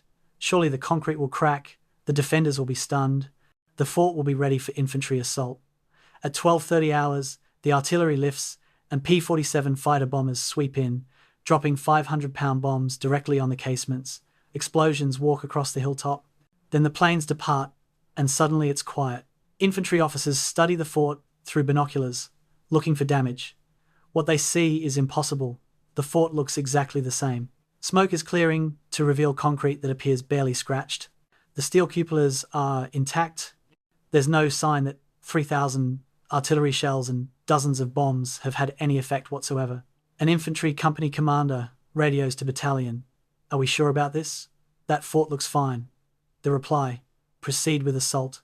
1400 hours. Two companies from the 11th Infantry Regiment advance toward Fort Driant across open ground. German machine gun fire opens up immediately from positions the bombardment didn't touch. Men go down. The advance continues. American infantry doctrine emphasizes aggression and fire and movement, even under heavy fire. Soldiers reach the outer walls of the fort, looking for entrances. There are none. The entire structure is sealed. Steel doors are set into concrete recesses, designed to be impossible to force. Bangalore torpedoes are brought forward, long tubes filled with explosives designed to blow gaps in obstacles. They're detonated against a steel door. When the smoke clears, the door is dented but still closed. More explosives are tried. Still no entry. All the while, German fire is coming from somewhere from cupolas that rotate to track targets, from positions invisible to the attackers. By 1600 hours, the assault companies have taken 40% casualties and haven't gained entry to the fort. They withdraw under covering smoke, leaving dead and wounded scattered around the perimeter. The first assault on Fort Driant has failed completely. October 7th, 1944. A different approach. Combat engineers will attempt to enter the fort through its tunnel network. Intelligence has discovered that Fort Driant connects to other positions in the Metz defensive system through underground passages. Perhaps these tunnels can be accessed and used to infiltrate the fort. A platoon of engineers, supported by infantry, locates what appears to be a tunnel entrance on the fort's northern side. They blow the steel door with concentrated explosives and enter. What follows is every soldier's nightmare. Fighting in absolute darkness through passages you don't understand against an enemy who knows every turn. The tunnels are narrow, only one or two men can move abreast. They branch in multiple directions. Some are dead ends, some are booby-trapped. German defenders, falling back through the tunnels, ambush the Americans from side passages, then disappear into the darkness. Grenades detonate in enclosed spaces with devastating effect. The air becomes thick with cordite smoke. Men lose all sense of direction. After 6 hours of subterranean horror, the engineers have penetrated perhaps 200 yards into the tunnel system and suffered 30 casualties. They withdraw, traumatized and disoriented. One sergeant, emerging into daylight, simply sits down and begins crying. October 13th, 1944. After 10 days of continuous assault, Fort Driant remains in German hands. American forces have expended over 50,000 artillery shells on the fortress. Infantry assaults have been launched repeatedly. Engineers have attempted to blow up entrances, infiltrate tunnels, place demolition charges against walls. Nothing has worked. The fort's defenders, approximately 600 German troops, have held against an entire American regiment. Casualties are staggering. The 11th Infantry Regiment has lost over 1,000 men killed and wounded, attempting to take a single fort. Division commanders are reporting to Corps that Fort Driant cannot be reduced with available forces and methods. New tactics are needed, or possibly new weapons. Flamethrowers have been tried and proved ineffective against concrete and steel. Bazookas and anti-tank guns can't penetrate the walls. Even 8-inch artillery pieces, the heaviest guns in the American infantry, simply bounce shells off the main casements. Fort Driant is proving impervious to everything Third Army can throw at it. The fortress system around Metz was unlike anything American forces had previously encountered. The Germans who designed and built these forts in the 1890s and early 1900s had studied every siege in military history. They understood that fortifications needed to withstand prolonged bombardment, resist infiltration, and allow defenders to hold even when isolated. Fort Driant's design reflected this accumulated wisdom. The main structure was surrounded by a dry moat 20 feet deep. Infantry couldn't simply walk up to the walls. Entrances were protected by recessed steel doors, covered by firing positions. Attackers attempting to place explosives would be shot. The walls themselves were 12 to 15 feet of reinforced concrete interlaced with steel I-beams. This construction technique distributed force from shell impacts across the entire structure, rather than allowing local penetration. Observation cupolas were designed to retract into armoured housings when under fire. Gun positions could be sealed off independently, so even if attackers breached one section, the rest of the fort remained operational.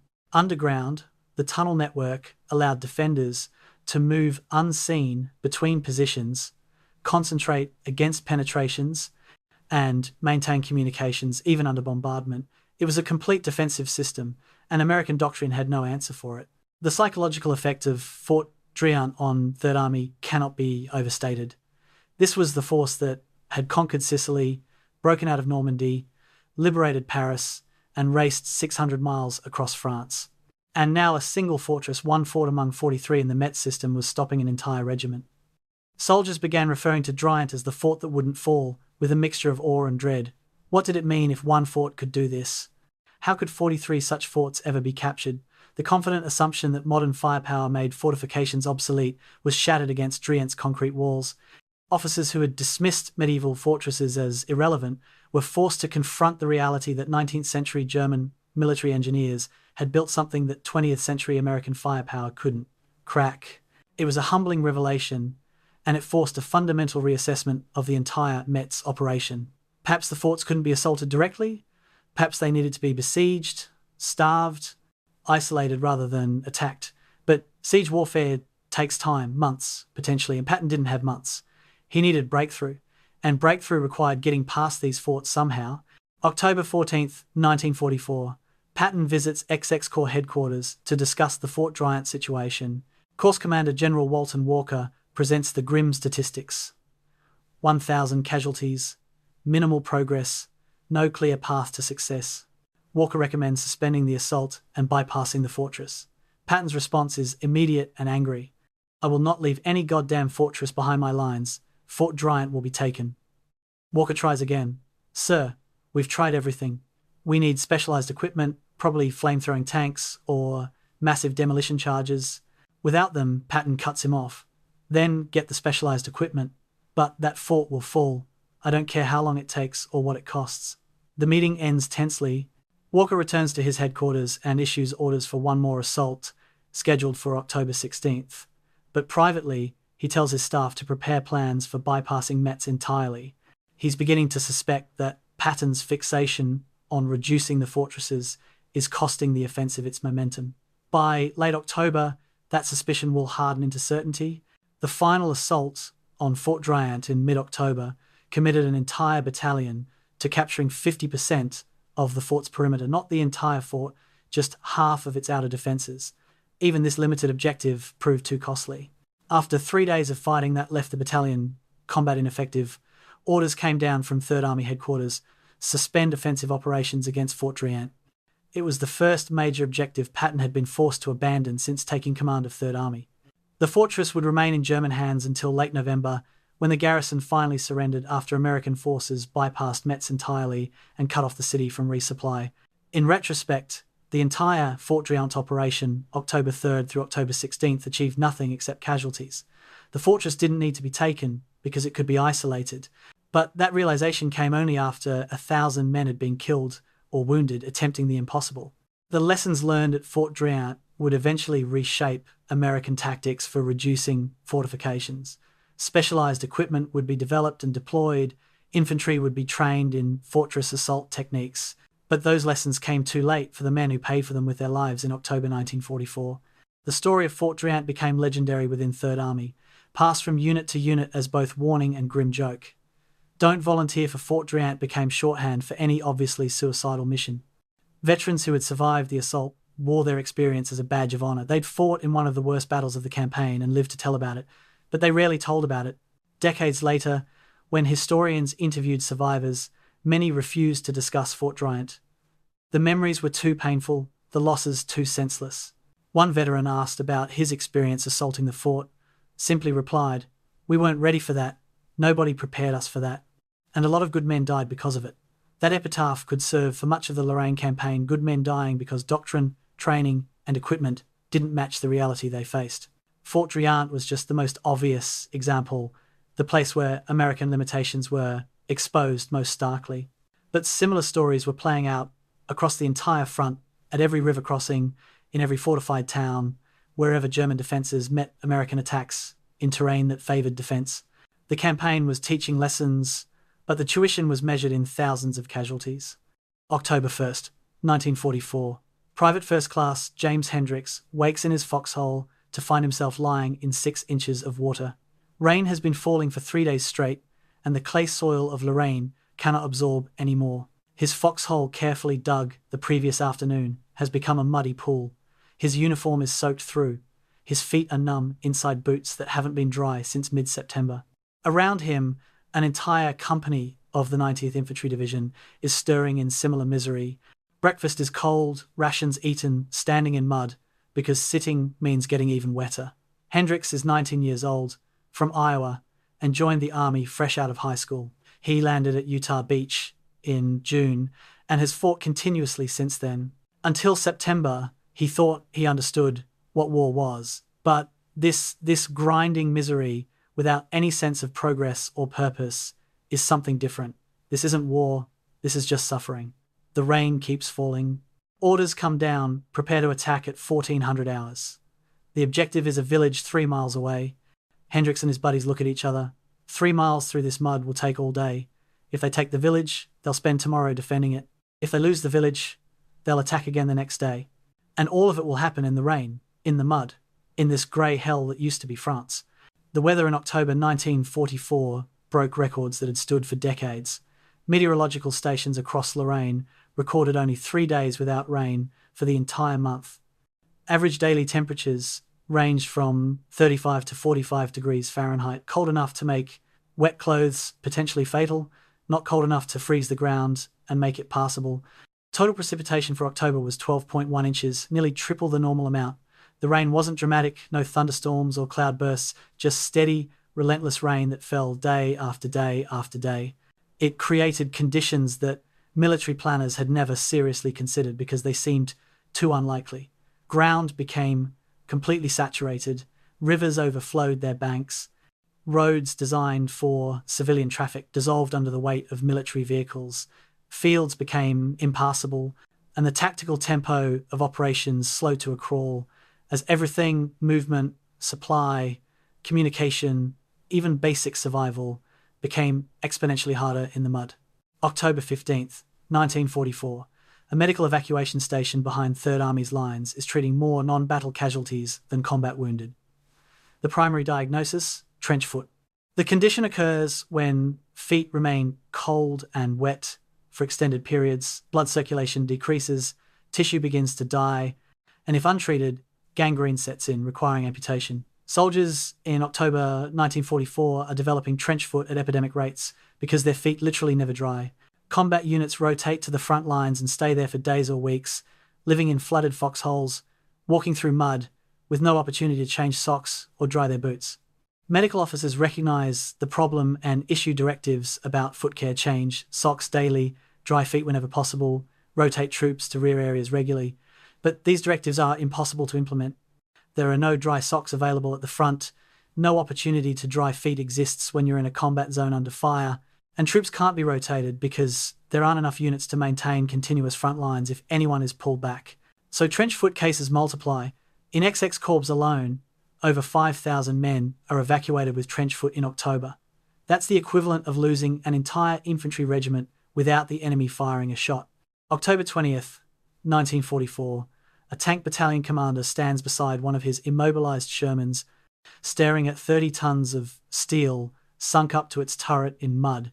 This particular tank became stuck yesterday while attempting to cross a field that looked firm but wasn't.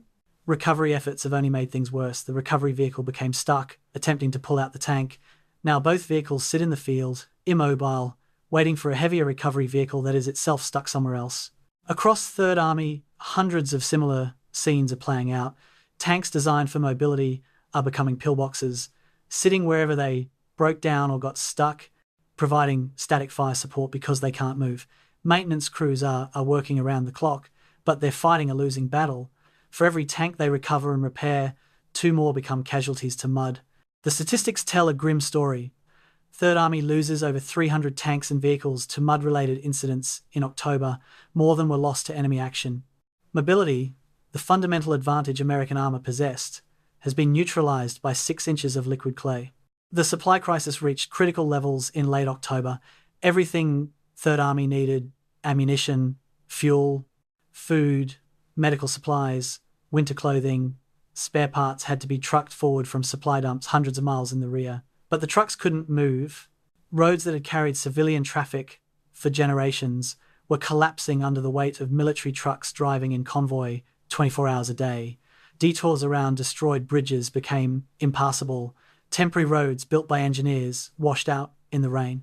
Supply convoys that should have taken 6 hours took 6 days or didn't arrive at all. Frontline units began rationing everything. Artillery batteries received orders to fire only in defense or direct support of attacks. No harassing fire, no counter-battery fire. Conserve every shell. Infantry companies went days with cold rations because hot food couldn't be brought forward. Wounded men waited hours for evacuation because ambulances couldn't reach them. And perhaps worst of all, winter clothing, boots, gloves, heavy coats sat in warehouses in rear areas, while soldiers at the front suffered in summer uniforms because no trucks were available to deliver winter gear. October 28, 1944. War correspondent Ernie Pyle, beloved by soldiers for his unflinching reporting on the infantryman's experience, files a dispatch from Third Army that contradicts every optimistic statement coming from headquarters. Lorraine is worse than Italy ever was. He writes, "The mud, the cold, the rain, and the seemingly pointless attacks on objectives that don't matter have broken these soldiers' spirits in ways that German bullets couldn't. I've talked to men who fought in Normandy, who broke out at Saint-Lô, who raced across France in August. They don't recognize this war. This isn't liberation. This is just slaughter in slow motion." Pyle's dispatch is heavily edited before publication. Military censors remove the most depressing sections, but even the sanitized version conveys the misery. Back home, American newspapers begin questioning Third Army's operations for the first time. What's happening in Lorraine? Why has the advance stalled? Where are the victories? The questions are uncomfortable because nobody has good answers. The truth that an army designed for pursuit warfare is failing at positional warfare in terrible conditions is too complicated and too depressing for simple explanations. The replacement system's inadequacies became painfully obvious in October. Third Army was receiving 12,000 replacement soldiers per week, individual men pulled from training centres and shipped overseas to fill gaps in combat units. In theory, this maintained unit strength and combat effectiveness. In practice, it was creating hollow formations, units at full strength, on paper, but with more green troops than veterans. A rifle company at full strength of 193 men might have 60 veterans who'd fought since Normandy and 130 replacements with as little as 12 weeks of training. The replacements didn't know their fellow soldiers, didn't understand unit procedures, hadn't developed the survival instincts that keep men alive in combat. They died at horrific rates. Studies after the war calculated that replacement soldiers in their first week of combat had a 40% chance of becoming casualties, killed, wounded, or captured. By their second week, survivors' odds improved significantly as they learnt, but that first week was a meat grinder, and October 1944 was feeding thousands of young men into that meat grinder every week. Combat effectiveness across Third Army was declining measurably. Divisions that had been rated excellent in August were rated adequate or marginal by November. The problem wasn't courage or determination. Soldiers were still fighting hard, attacking when ordered, holding when attacked. The problem was cumulative exhaustion. Human beings cannot function indefinitely in high-stress environments without rest. Soldiers who had fought continuously since Normandy, 4 months of combat operations were simply used up. They jumped at unexpected noises. They stared blankly when given orders, needing multiple repetitions before comprehension. they made mistakes that veterans shouldn't make. Medical officers noted increasing rates of what was euphemistically called combat exhaustion, what we now understand as acute stress reaction or PTSD. 2,000 soldiers were evacuated from 3rd Army for psychiatric reasons in October alone. These weren't cowards. These were men whose nervous systems had reached their breaking point. The standard treatment was 48 to 72 hours of rest, hot food, and sleep in a rear area, then return to their units. But 48 hours of rest doesn't cure months of accumulated trauma. Many men broke again within days of returning to combat. German counterattacks in October added to American misery. General Balk's doctrine of mobile defense meant that whenever Americans seized an objective, German counterattacks followed within hours or days. These weren't massive counteroffensives, they were company or battalion-sized attacks against extended American positions, but they were brutally effective. American units that had just fought for hours to take a position, losing 30 or 40% of their strength, were exhausted and disorganized when counterattacks hit. They hadn't finished digging in yet. They weren't familiar with the terrain around their new position. They were at their most vulnerable, and German attacks exploited that vulnerability. Most counterattacks were eventually beaten back. American artillery was devastatingly effective when defenders could call fire on attackers advancing across open ground. But each counterattack caused casualties, consumed ammunition, and, worst of all, destroyed morale. Soldiers began to dread taking new positions because they knew what would come next. The counterattack, the scramble to organize a hasty defense, the all-night battle against infiltrating Germans. The psychological toll was as heavy as the physical casualties. October's grinding was creating a question that nobody wanted to ask directly. Was continuing the offensive worth the cost? Third Army was advancing at roughly half a mile per day, paying approximately 1,400 casualties for each mile gained. At that rate, reaching the German border still 40 miles away would cost another 50,000 casualties. Was the strategic objective of capturing Lorraine worth 100,000 total casualties? Military logic said yes. Every day spent not attacking gave Germans time to strengthen defences on the border. Stopping the offensive meant surrendering initiative and momentum. But at what point does continuing a failing operation become worse than stopping and reassessing?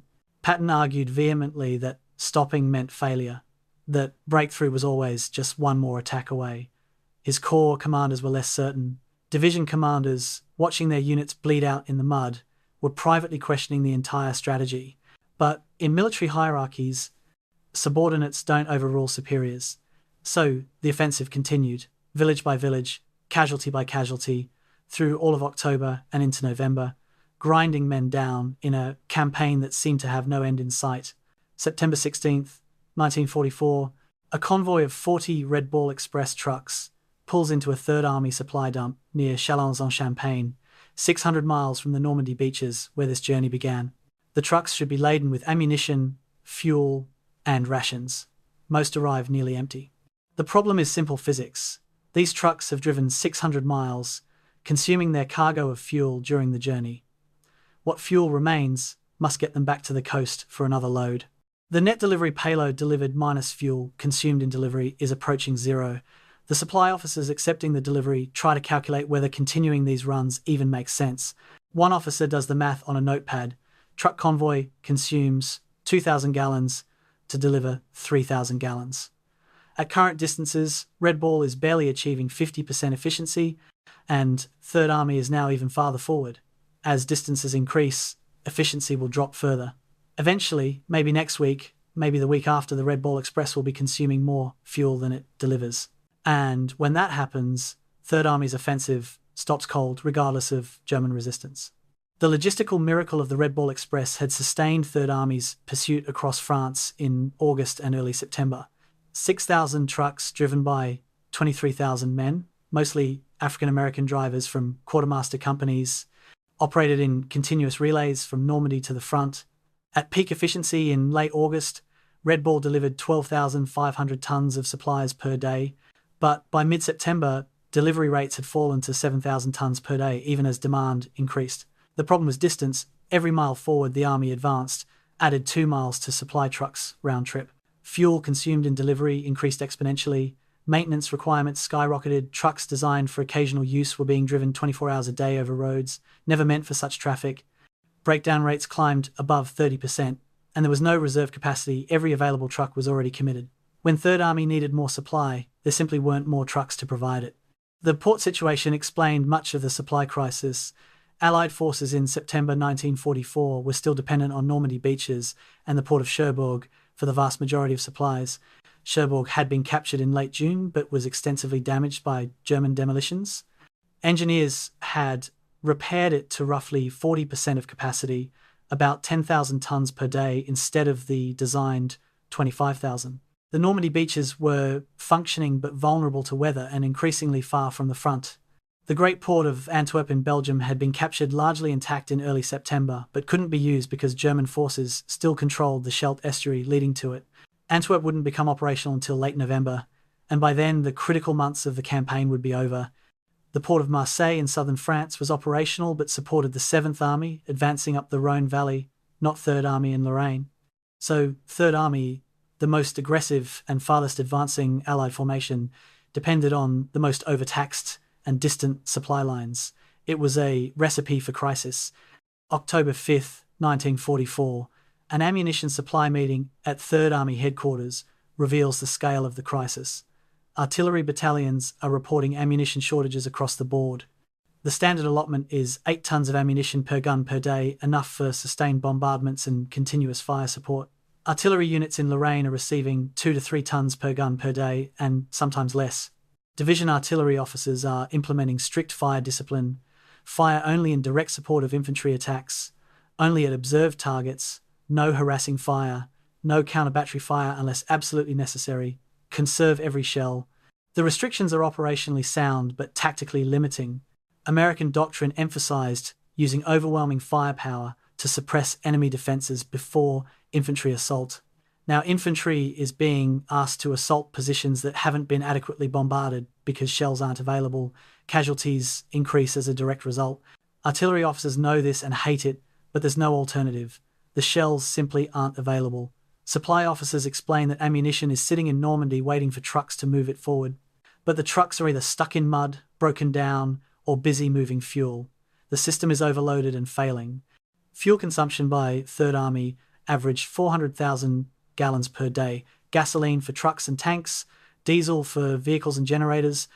In September and October, 3rd Army received between 250,000 and 300,000 gallons per day, a chronic shortfall of 25 to 40%. The gap meant rationing. Tanks ran patrols instead of sweeps. Trucks made one trip instead of two. Generators ran for hours instead of continuously. Units became semi-static, not because they were pinned by enemy fire, but because they lacked fuel to move. Patton complained bitterly and continuously about fuel shortages, arguing that he was being deliberately starved of resources to favour Montgomery's operations in the north. He wasn't entirely wrong. Montgomery's Market Garden operation in September received supply priority. But the larger truth was that all Allied armies were fuel short because supply lines couldn't support operations this far from supply bases. It wasn't conspiracy, it was mathematics. The infrastructure to support armies hundreds of miles inland didn't exist yet. The railroad restoration effort represented the long-term solution to supply problems.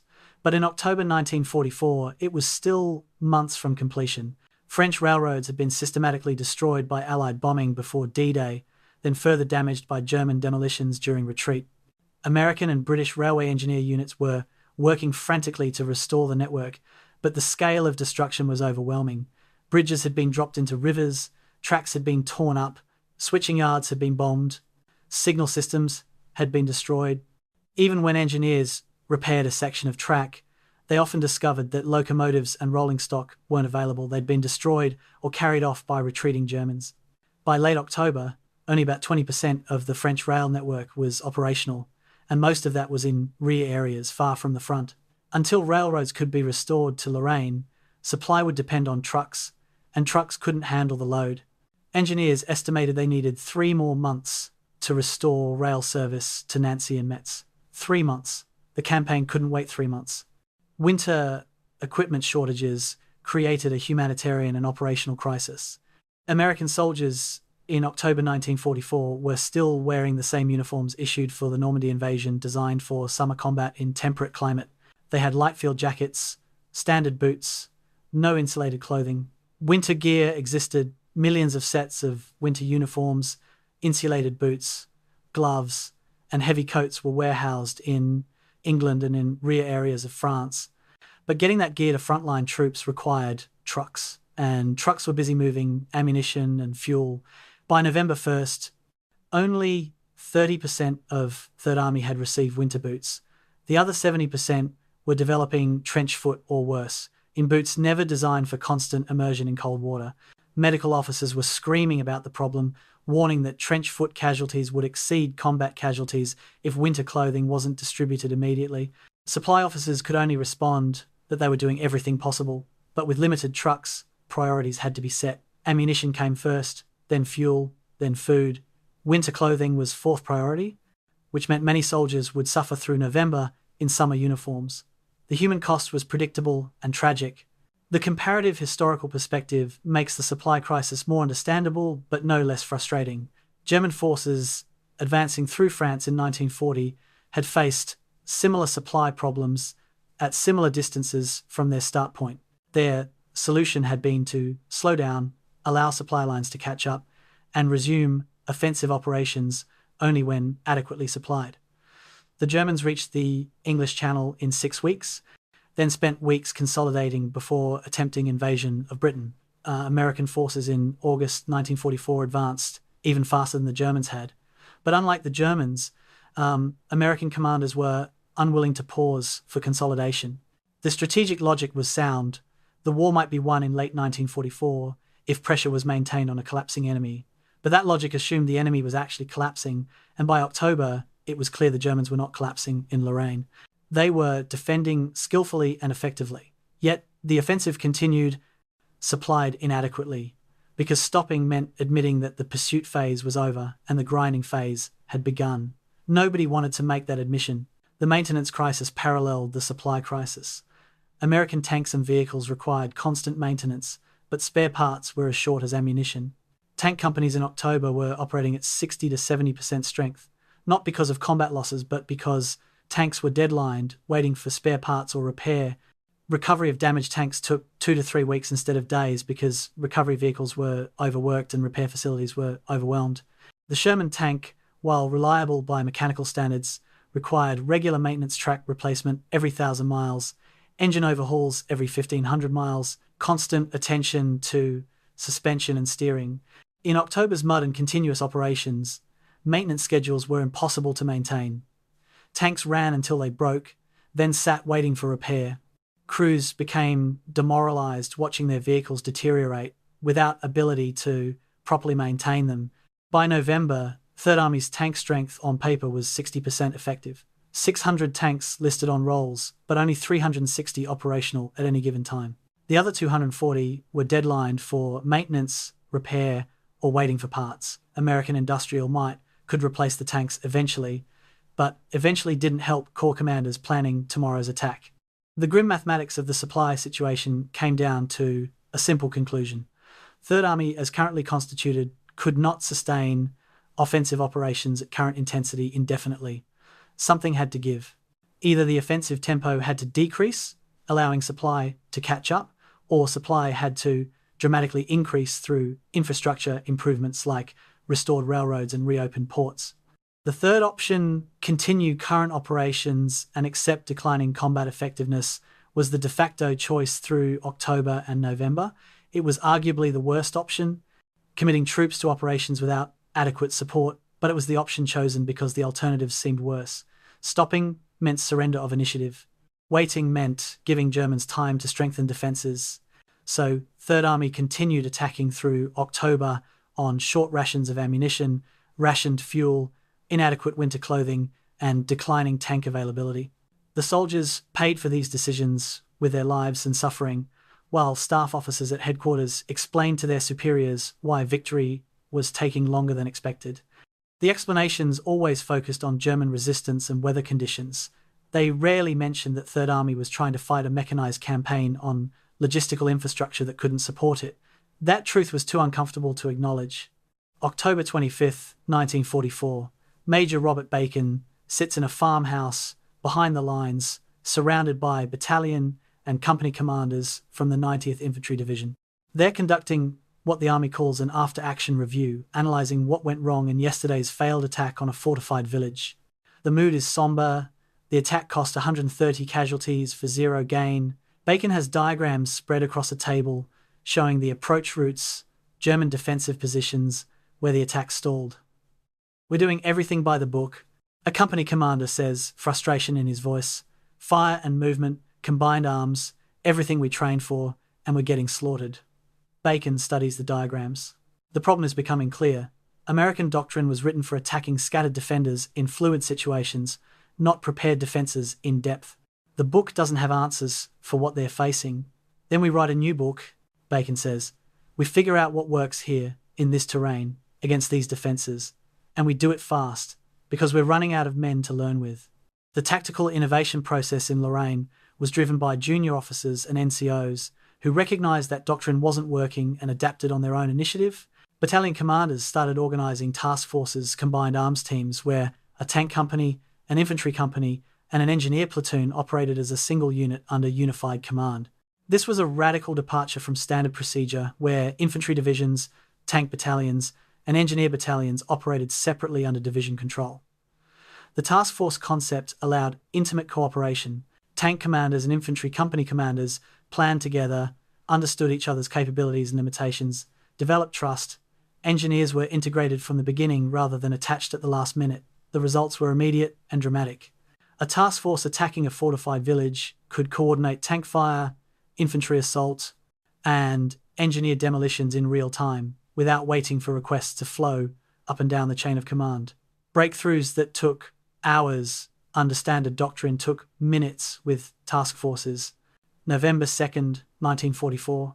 A training area has been established behind Third Army's lines where units rotating out of combat spend 48 hours practicing new techniques before returning to the front.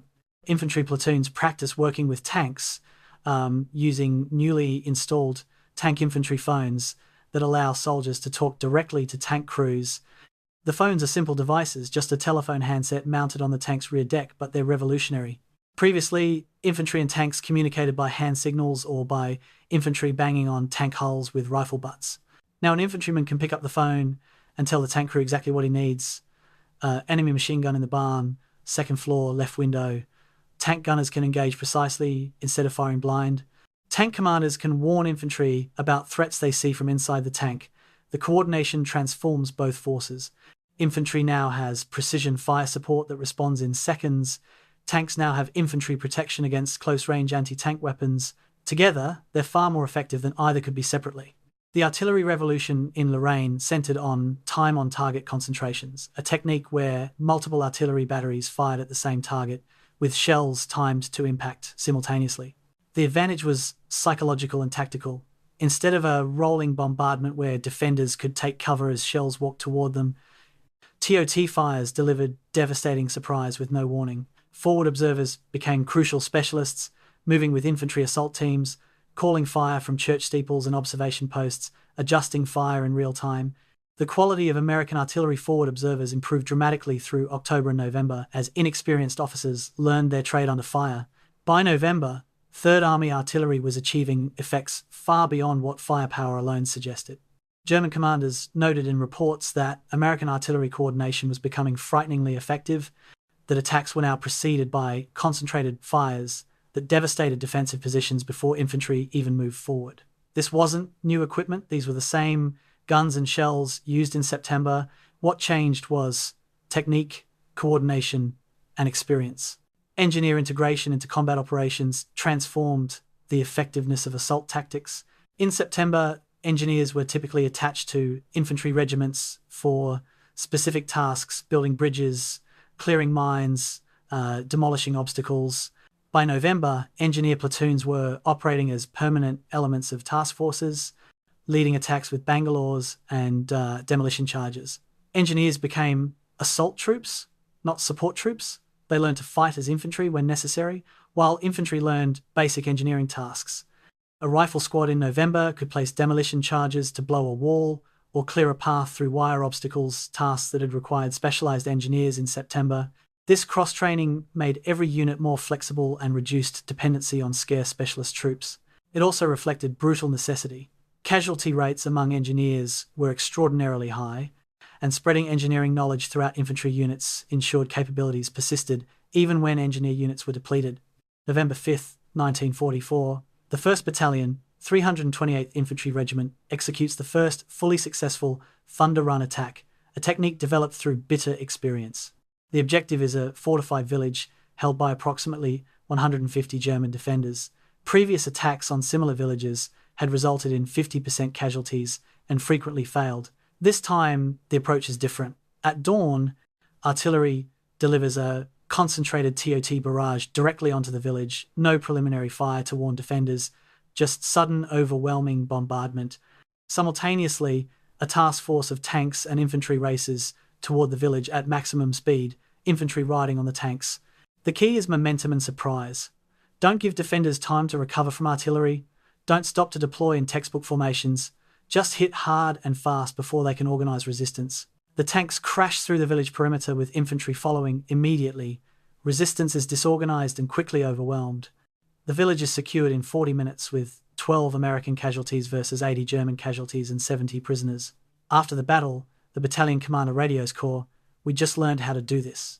The night operations evolution represented one of the most significant tactical adaptations American doctrine. In 1944, emphasized daylight operations with overwhelming fire support.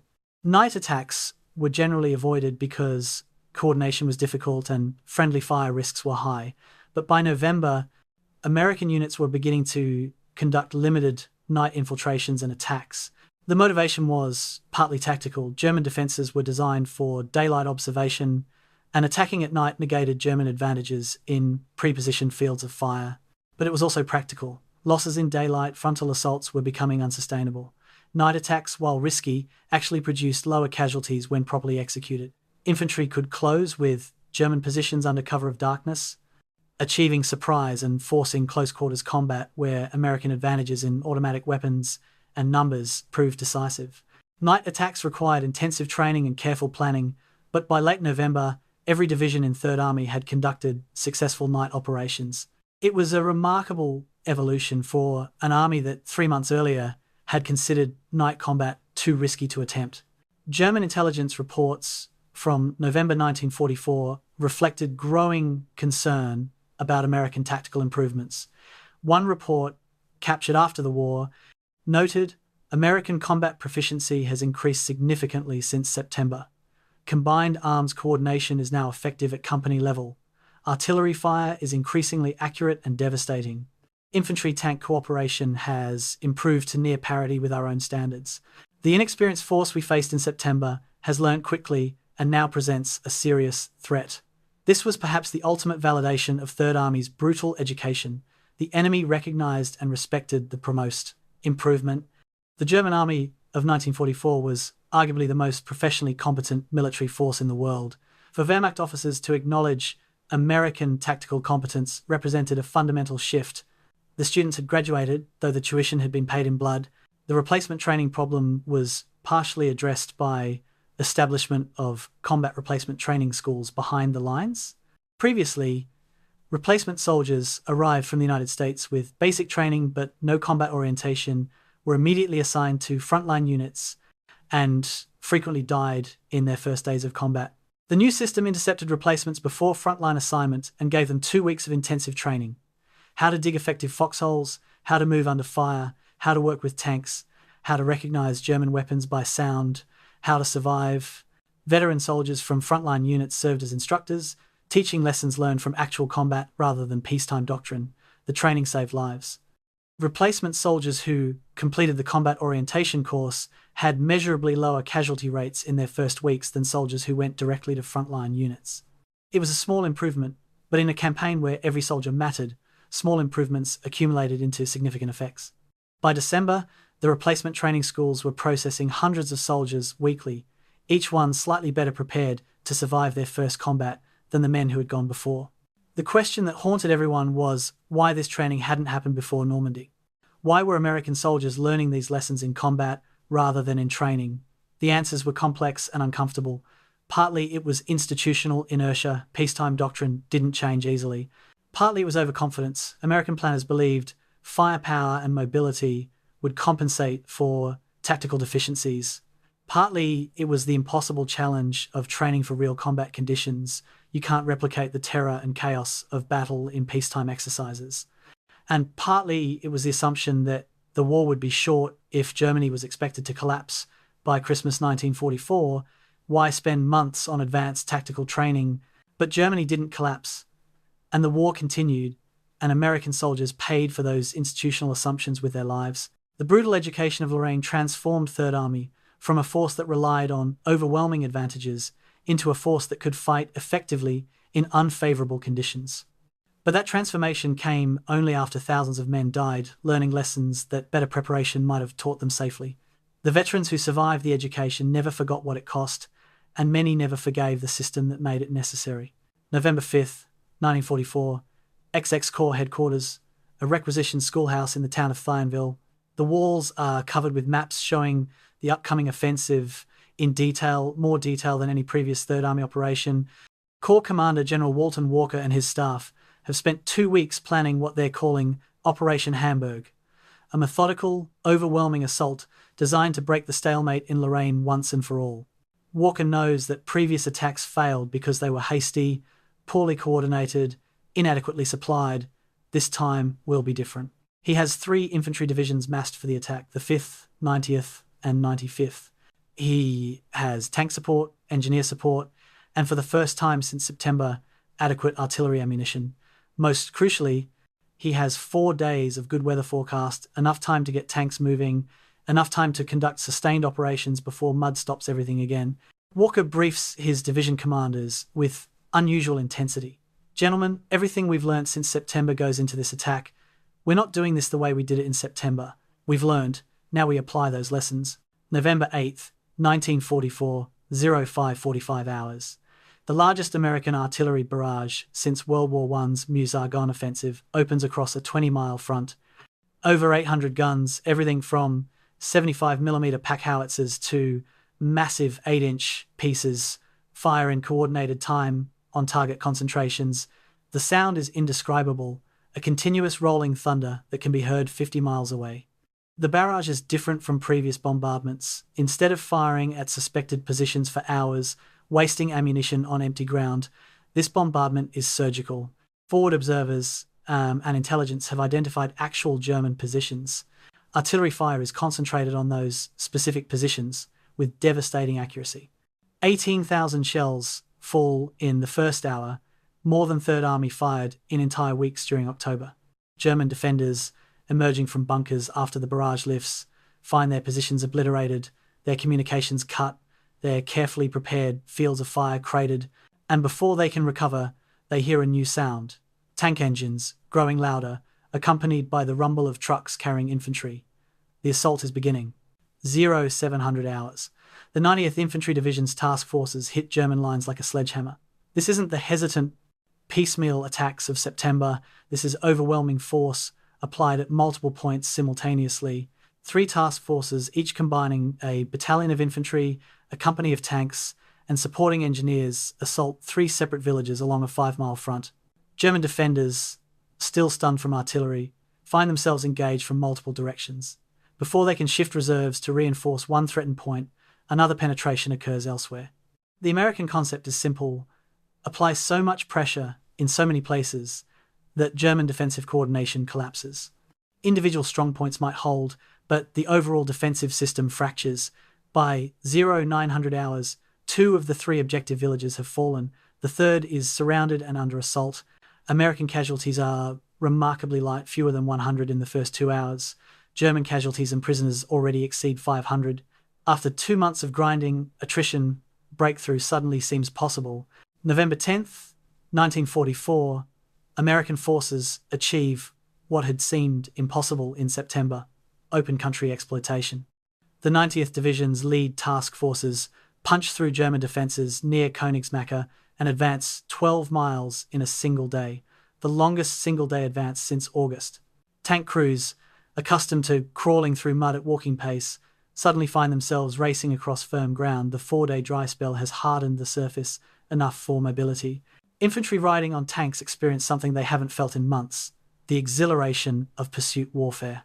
Villages are bypassed or taken with minimal resistance as German defenders, outflanked and threatened with encirclement, withdraw rather than stand. For the first time since crossing into Lorraine, American soldiers feel like they're winning. The morale effect is electric. Units that were demoralized and exhausted suddenly have energy again. Success breeds success. Soldiers who thought the war would never end suddenly believe they might see Germany before Christmas after all. The weather window proved as crucial as the tactics. November 8th through November 12th brought unseasonably dry, cool weather, the first extended period without rain since early September. The ground, saturated for 2 months, finally began to drain, not enough to become truly firm, but enough to support vehicles that had been immobilized for weeks. Tank battalions reported operational readiness increasing from 60% to 85%, simply because tanks could move without getting stuck, supply trucks could reach the front, artillery could shift positions to support exploitation. The operational tempo accelerated dramatically, and German defenders, accustomed to Americans attacking at glacial pace, found themselves unable to react fast enough. Reserves couldn't march to threatened sectors, because American advance outpaced their movement. Fallback positions were overrun before they could be fully occupied. The weather advantage, combined with improved American tactics, created a cascade of German defensive failures. November 14th, 1944, XI Corps, attacking south of Metz, executes a textbook envelopment operation. While XX Corps had been battering at Metz's northern and western defenses, 12 Corps had been quietly massing forces to the south. Now they strike, driving northeast and east, bypassing Metz entirely and cutting the main road between Metz and the German border. The envelopment achieves in 2 days what 2 months of frontal assault couldn't. It makes Metz untenable for German defenders. The fortress city is now surrounded on 3 sides, with its supply lines cut. German garrison commander receives orders to hold as long as possible, but both he and his American opponents know the outcome is inevitable. Metz, the fortress that had never fallen to direct assault in over 1,000 years, is about to fall, not to overwhelming attack, but to isolation and encirclement. It's a vindication of the strategic concept Walker had proposed back in September: bypass the fortresses, cut them off, let them wither. Patton had overruled that advice in September, insisting on direct assault. Now, in November, Walker's concept is proving correct. The air support in November represented a qualitative leap beyond previous operations. XIX Tactical Air Command, supporting 3rd Army from bases in France, flew over 1,200 sorties during the first week of November. P-47 Thunderbolts provided close air support with unprecedented accuracy, bombing and strafing German positions sometimes within 200 yards of American forces. The key was improved air-ground coordination. Forward air controllers now operated with frontline units, communicating directly with aircraft overhead via radio. Pilots could see targets marked by coloured smoke and attack within minutes of being called. German commanders reported that American air attacks were becoming impossible to defend against. The moment forces moved to reinforce a threatened sector, they were attacked from the air. The moment reserves assembled for counterattack, fighter bombers hit them. The November weather allowed sustained air operations for the first time since September, and that advantage proved decisive. German forces, which had moved relatively freely during October's cloudy weather, now found themselves pinned down whenever skies cleared. The casualty statistics told an extraordinary story. In September and October, 3rd Army had averaged approximately 1,400 casualties per mile of advance. In the first week of November, that ratio dropped to approximately 150 casualties per mile, nearly a 10-fold improvement. The reasons were multiple. Better tactics, reduced casualties in assault, faster exploitation meant less exposure to German artillery. German defensive cohesion was breaking down, leading to more surrenders and fewer last-stand battles. But whatever the reasons, the effect was clear. American forces were finally learning to fight effectively in Lorraine, applying tactics that worked rather than repeating tactics that failed. The November offensive wasn't just militarily successful, it was vindication that the brutal lessons of September and October had been absorbed and applied. The army that attacked in November was fundamentally different from the army that attacked in September, and the results proved it. November 16th, 1944. Patton visits XX Corps headquarters to congratulate Walker on the breakthrough. The meeting is cordial but carries undertones of vindication. Walker had argued for bypass and envelop tactics since September. Patton had insisted on direct assault. Now Walker's approach is proving correct, and both men know it. Patton, to his credit, acknowledges this openly. "You were right about Metz. Should have listened to you in September." It's as close to an apology as Patton ever comes. Walker accepts gracefully, but later confides to his staff, "We lost a lot of good men, learning what we should have known from the start." That simple statement captures the tragedy of the Lorraine Campaign. The lessons weren't unknowable. Experienced commanders like Walker understood them from the beginning. But institutional pressure to maintain offensive momentum, combined with Patton's aggressive temperament, meant those lessons had to be learned in combat rather than applied from the start. The November breakthrough was both triumph and tragedy. Triumph because it worked, tragedy because it came so late. The strategic implications of the November breakthrough extended beyond Lorraine. For 2 months, Third Army had been stuck, unable to advance, consuming resources and reinforcements without visible progress. This had raised questions at Allied headquarters about whether Patton's reputation was deserved, whether Third Army was properly led, whether resources might be better allocated elsewhere. The November success answered those questions emphatically. Third Army wasn't failing due to poor leadership or inadequate troops. It had been conducting the wrong kind of operations with the wrong tactics. Once those factors were corrected, breakthrough occurred rapidly. The lesson was important for operations elsewhere on the Western Front. First Army, fighting in the Hürtgen Forest under similarly difficult conditions, faced similar challenges. Seventh Army in the Vosges Mountains was experiencing similar stalemates. British forces in the Netherlands had their own difficulties. The November breakthrough in Lorraine suggested that proper tactics, adequate preparation, and patience could overcome even the most challenging defensive terrain. It was a lesson that would inform Allied planning for the final drives into Germany in early 1945.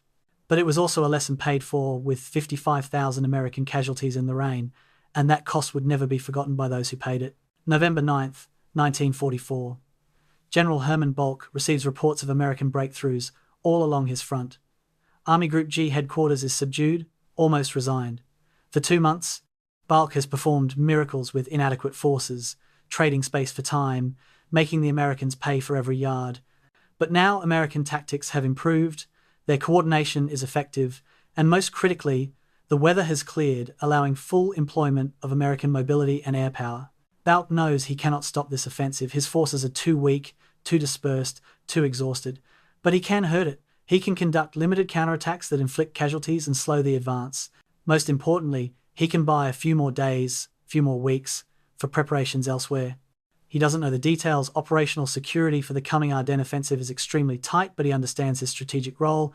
Fix American attention on Lorraine, keep Third Army committed here, make them believe that final victory requires continuing to push forward.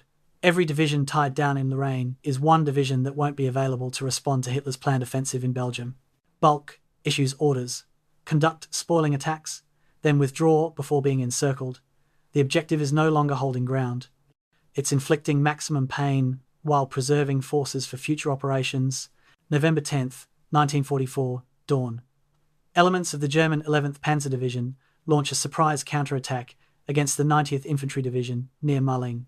The Americans have been advancing rapidly, perhaps too rapidly, and their formations are extended. The 90th's forward elements, a task force built around the 3rd Battalion, 359th Infantry, suddenly find themselves hit from the flank by approximately 30 German tanks, supported by 2 battalions of infantry. It's classic Wehrmacht tactics. Hit an extended formation at its most vulnerable point, cause panic and retreat, then break contact before American reserves and air power can respond. The initial impact is devastating. American tank destroyers are caught out of position, infantry foxholes face the wrong direction. Within an hour, the American task force is partially surrounded, taking casualties from multiple directions.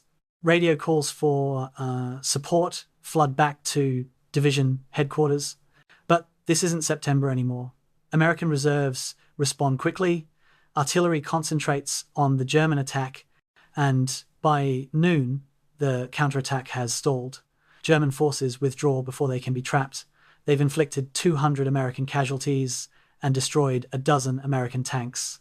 But they've also suffered similar losses and gained nothing permanent. It's a perfectly executed, spoiling attack and ultimately futile. November 13th, 1944. American intelligence officers are puzzled by German behavior. Wehrmacht units are fighting hard, launching aggressive counterattacks, but then withdrawing before being fully engaged. In previous months, German forces fought for every position, often to the last man. Now they're using mobile defense tactics, hitting and falling back. It's militarily sound, but it suggests something has changed in German command priorities. Captured German soldiers, when interrogated, mention that veteran units are being pulled out of the line and sent elsewhere. When asked where, they don't know. They just know that the best formations are disappearing. One prisoner, an Obergefreiter from the 11th Panzer Division, tells his interrogators, "You should enjoy your victories here. Soon things will be different." American intelligence officers note this comment but don't understand its significance. They assume it's bluster or misinformation. In reality, it's warning of what's coming in 5 weeks, the Ardennes offensive that will become known as the Battle of the Bulge. The paradox of November 1944 was that American forces were winning tactically while German forces were succeeding strategically. Every day, Third Army pushed deeper into Lorraine, brought American forces closer to the German border, an eventual invasion of Germany. This felt like victory, and in conventional military terms it was victory. But from the German strategic perspective, every day Third Army spent in Lorraine was a day its divisions weren't available elsewhere. Hitler's plan for the Ardennes offensive required surprise and required that Allied reserves be committed elsewhere when the offensive launched. Third Army, with 6 divisions deeply engaged in Lorraine, represented a significant portion of Eisenhower's mobile reserve. Those divisions were exactly where German planners wanted them. Far from the Ardennes, committed to operations that would be difficult to disengage from, focused on pushing toward Germany through Lorraine rather than watching the supposedly quiet Ardennes sector. Balck understood this perfectly. His mission wasn't to win in Lorraine, it was to keep Third Army busy in Lorraine. In that mission, he was succeeding even as his forces gave ground. November 16th, 1944. A German convoy withdraws eastward from positions near Forquemont under cover of darkness. The convoy includes elements of the 21st Panzer Division, veteran troops who have fought in Lorraine since September. They're not retreating in disorder. This is an organized withdrawal to prepared positions farther east. But several dozen vehicles and troops break off from the main convoy and head northeast rather than east. They're being pulled out of Army Group G entirely, transferred to 6th Panzer Army, assembling in the Eifel region for the Ardennes offensive. Similar small withdrawals are happening across the front, too small for American intelligence to notice, but cumulatively significant. Over several weeks, thousands of veteran German troops will be withdrawn from Lorraine and redeployed to the Ardennes. The forces left behind in Lorraine will be weaker, more likely to break under continued American pressure, but by the time that happens, it won't matter. The Ardennes offensive will have launched, and Third Army will face a terrible choice: continue pushing in Lorraine or wheel north to respond to crisis in Belgium. The German tank forces in November demonstrated both the capabilities and limitations of Wehrmacht doctrine in late 1944. German armour, Panthers, Tigers, and late-model Panzer IVs remained technically superior to American Shermans in firepower and armour protection. A Panther tank's 75mm gun could penetrate Sherman armour at 2,000 yards.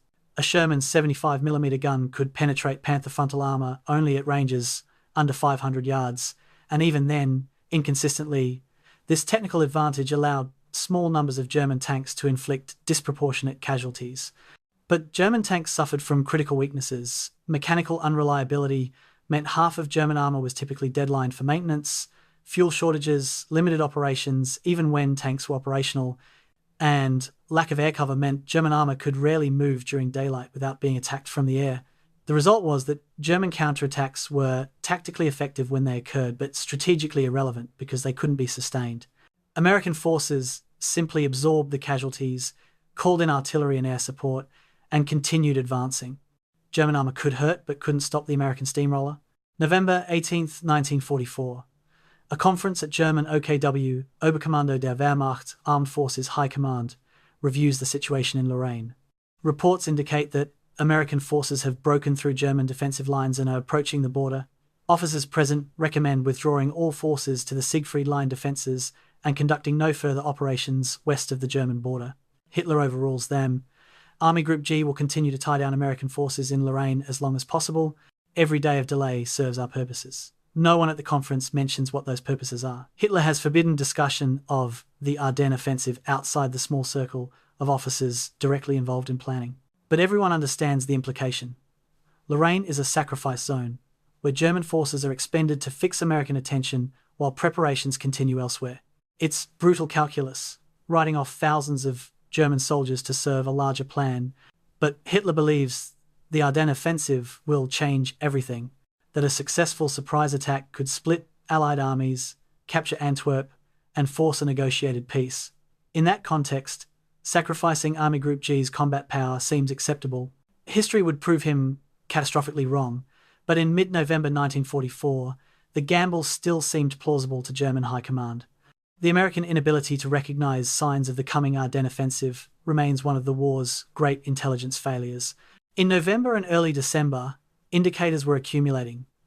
Veteran German divisions withdrawing from Lorraine and other sectors, radio traffic suggesting major troop movements, prisoners mentioning impending operations, aerial reconnaissance showing bridge construction and supply movements in the Ardennes region.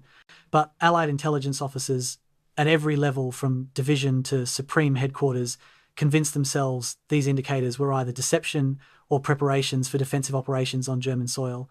The prevailing assumption was that Germany was beaten, incapable of major offensive operations, focused solely on defense. This assumption, rooted in accurate assessment of Germany's overall strategic situation, blinded intelligence officers to the reality that Hitler was willing to gamble everything on one desperate offensive. Third Army intelligence officers in Lorraine were no more blind than anyone else. They focused on threats directly in front of them and assumed that headquarters was monitoring the strategic picture.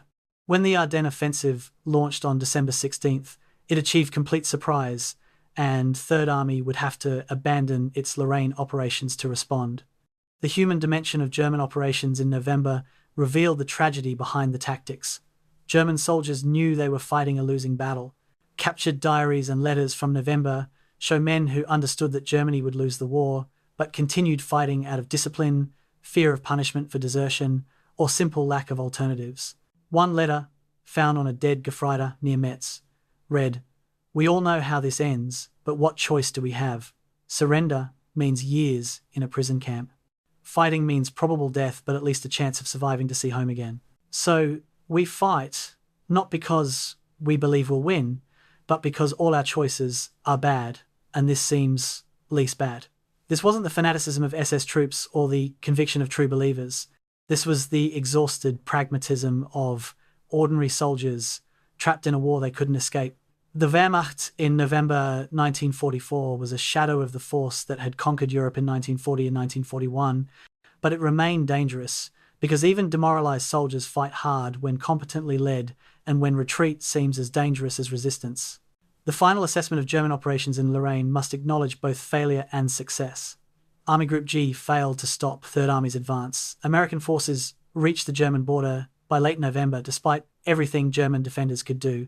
German casualties exceeded 30,000, killed, wounded, and captured during the campaign, losses Germany couldn't afford. The Metz fortress system, which was supposed to be impregnable, fell after being isolated. By conventional military metrics, Army Group G lost the Lorraine Campaign decisively, but measured against German strategic objectives, delay American advance, inflict maximum casualties, tie down American reserves, Army Group G succeeded brilliantly. They delayed Third Army for nearly 4 months, inflicted 55,000 American casualties, and kept 6 American divisions fully engaged in Lorraine throughout November and into December. When the Ardennes offensive launched on December 16th, Third Army was positioned exactly where German planners wanted it, far from the Ardennes, deep in Lorraine, committed to operations that would require days to disengage from. The tactical defeat in Lorraine enabled strategic surprise in the Ardennes. Whether that trade-off was worthwhile for Germany is debatable. The Ardennes offensive ultimately failed catastrophically. But from Army Group G's limited perspective, they accomplished their mission at the cost of their combat effectiveness. It was a sacrifice German high command accepted willingly, though the soldiers who paid the price had no say in the matter. November 20th, 1944. Captain Edward Morrison, a medical officer with the 90th Infantry Division, sits in an aid station, writing letters to families of men who died under his care. This is perhaps his most difficult duty, trying to explain to mothers and wives and fathers how their loved ones died, trying to find something meaningful to say about deaths that often seem random and meaningless. Morrison has been writing these letters since Normandy, and by November he's written over 300. The words come mechanically now. Your son died bravely serving his country, did not suffer, was well liked by his comrades. But tonight Morrison pauses over one letter. Private James Hendricks, age 19, from Iowa. Hendricks died yesterday, not from German bullets but from pneumonia complicated by trench foot. He'd been evacuated 3 days earlier with feet so badly infected that amputation was being considered. The pneumonia, result of months living in wet clothes, killed him before surgery could be performed. How does Morrison explain this to Hendricks' parents? Their son survived 4 months of combat, only to die from inadequate boots and living conditions. Morrison writes, James died of complications from illness contracted during combat operations. It's technically true and completely inadequate. He seals the letter and reaches for the next one. There are always more letters. The casualty statistics of the Lorraine Campaign tell a story of sustained brutality rarely matched in the European theatre. From September 1st through December 18th, 1944, Third Army suffered 55,182 total casualties. This breaks down to approximately 8,000 killed in action, 32,000 wounded, and 15,000 non-battle casualties, primarily trench foot, frostbite, combat exhaustion, and disease. To put this in perspective, Third Army suffered more casualties in Lorraine than in the entire campaign from Normandy to the Seine River. The campaign produced casualties at rates comparable to World War I battles, approximately 500 casualties per day, every day, for 109 days. Specific units bore disproportionate losses. The 90th Infantry Division experienced over 100% turnover in its rifle companies. Every frontline position was filled by a different soldier in December than in September. Some battalions were effectively destroyed and rebuilt multiple times during the campaign. The 5th Infantry Division's 11th Infantry Regiment lost over 3,000 men during the campaign, well over its authorised strength, meaning many positions turned over twice or more. The trench foot epidemic of October and November represented a preventable humanitarian disaster. Trench foot occurs when feet remain cold and wet for extended periods, circulation decreases, tissue begins dying, infection sets in. Untreated, it leads to gangrene and amputation. Prevented, it requires simple measures: dry socks, waterproof boots, regular foot inspection, and periodic rotation to rear areas for rest. All of these preventive measures were known to medical officers. All were impossible to implement in the field conditions of Lorraine. Soldiers couldn't change to dry socks because dry socks weren't available at the front. Waterproof boots existed but weren't distributed due to supply priorities. Foot inspections were conducted but identified problems that couldn't be addressed. What do you do with a soldier showing early signs of trench foot when you can't evacuate him because he's needed in the line? Rotation to rear areas couldn't happen because there weren't enough troops to maintain continuous defences if anyone was pulled back. So trench foot spread like plague through frontline units. Third Army evacuated over 12,000 trench foot cases between September and December, equivalent to an entire infantry division permanently lost. Many required months of treatment, some required amputation. Almost all could have been prevented with proper boots and basic hygiene, but the logistics system couldn't deliver those simple things to frontline troops in time. November 10th, 1944, a psychiatric evaluation centre behind Third Army's lines is processing its 30th combat exhaustion case of the day. Combat exhaustion, what would later be called battle fatigue and eventually PTSD, was imperfectly understood in 1944. Medical doctrine treated it as temporary mental breakdown requiring rest and reassurance.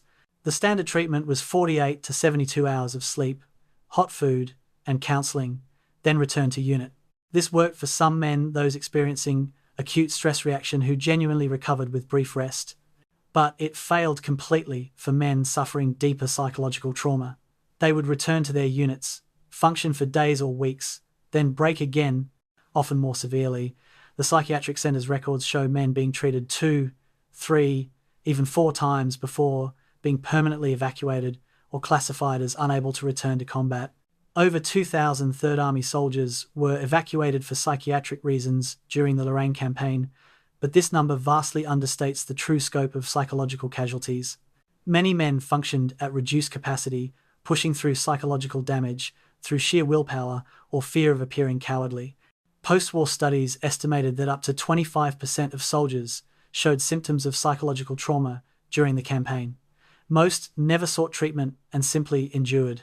The long-term consequences, decades of nightmares, survivor guilt, psychological scarring, wouldn't be fully understood until veterans began speaking openly decades later. The replacement system's brutality becomes stark when examining individual experiences. Replacement soldiers arrived at Lorraine having completed 12 to 17 weeks of basic training. They'd learned to shoot, to march, to follow orders.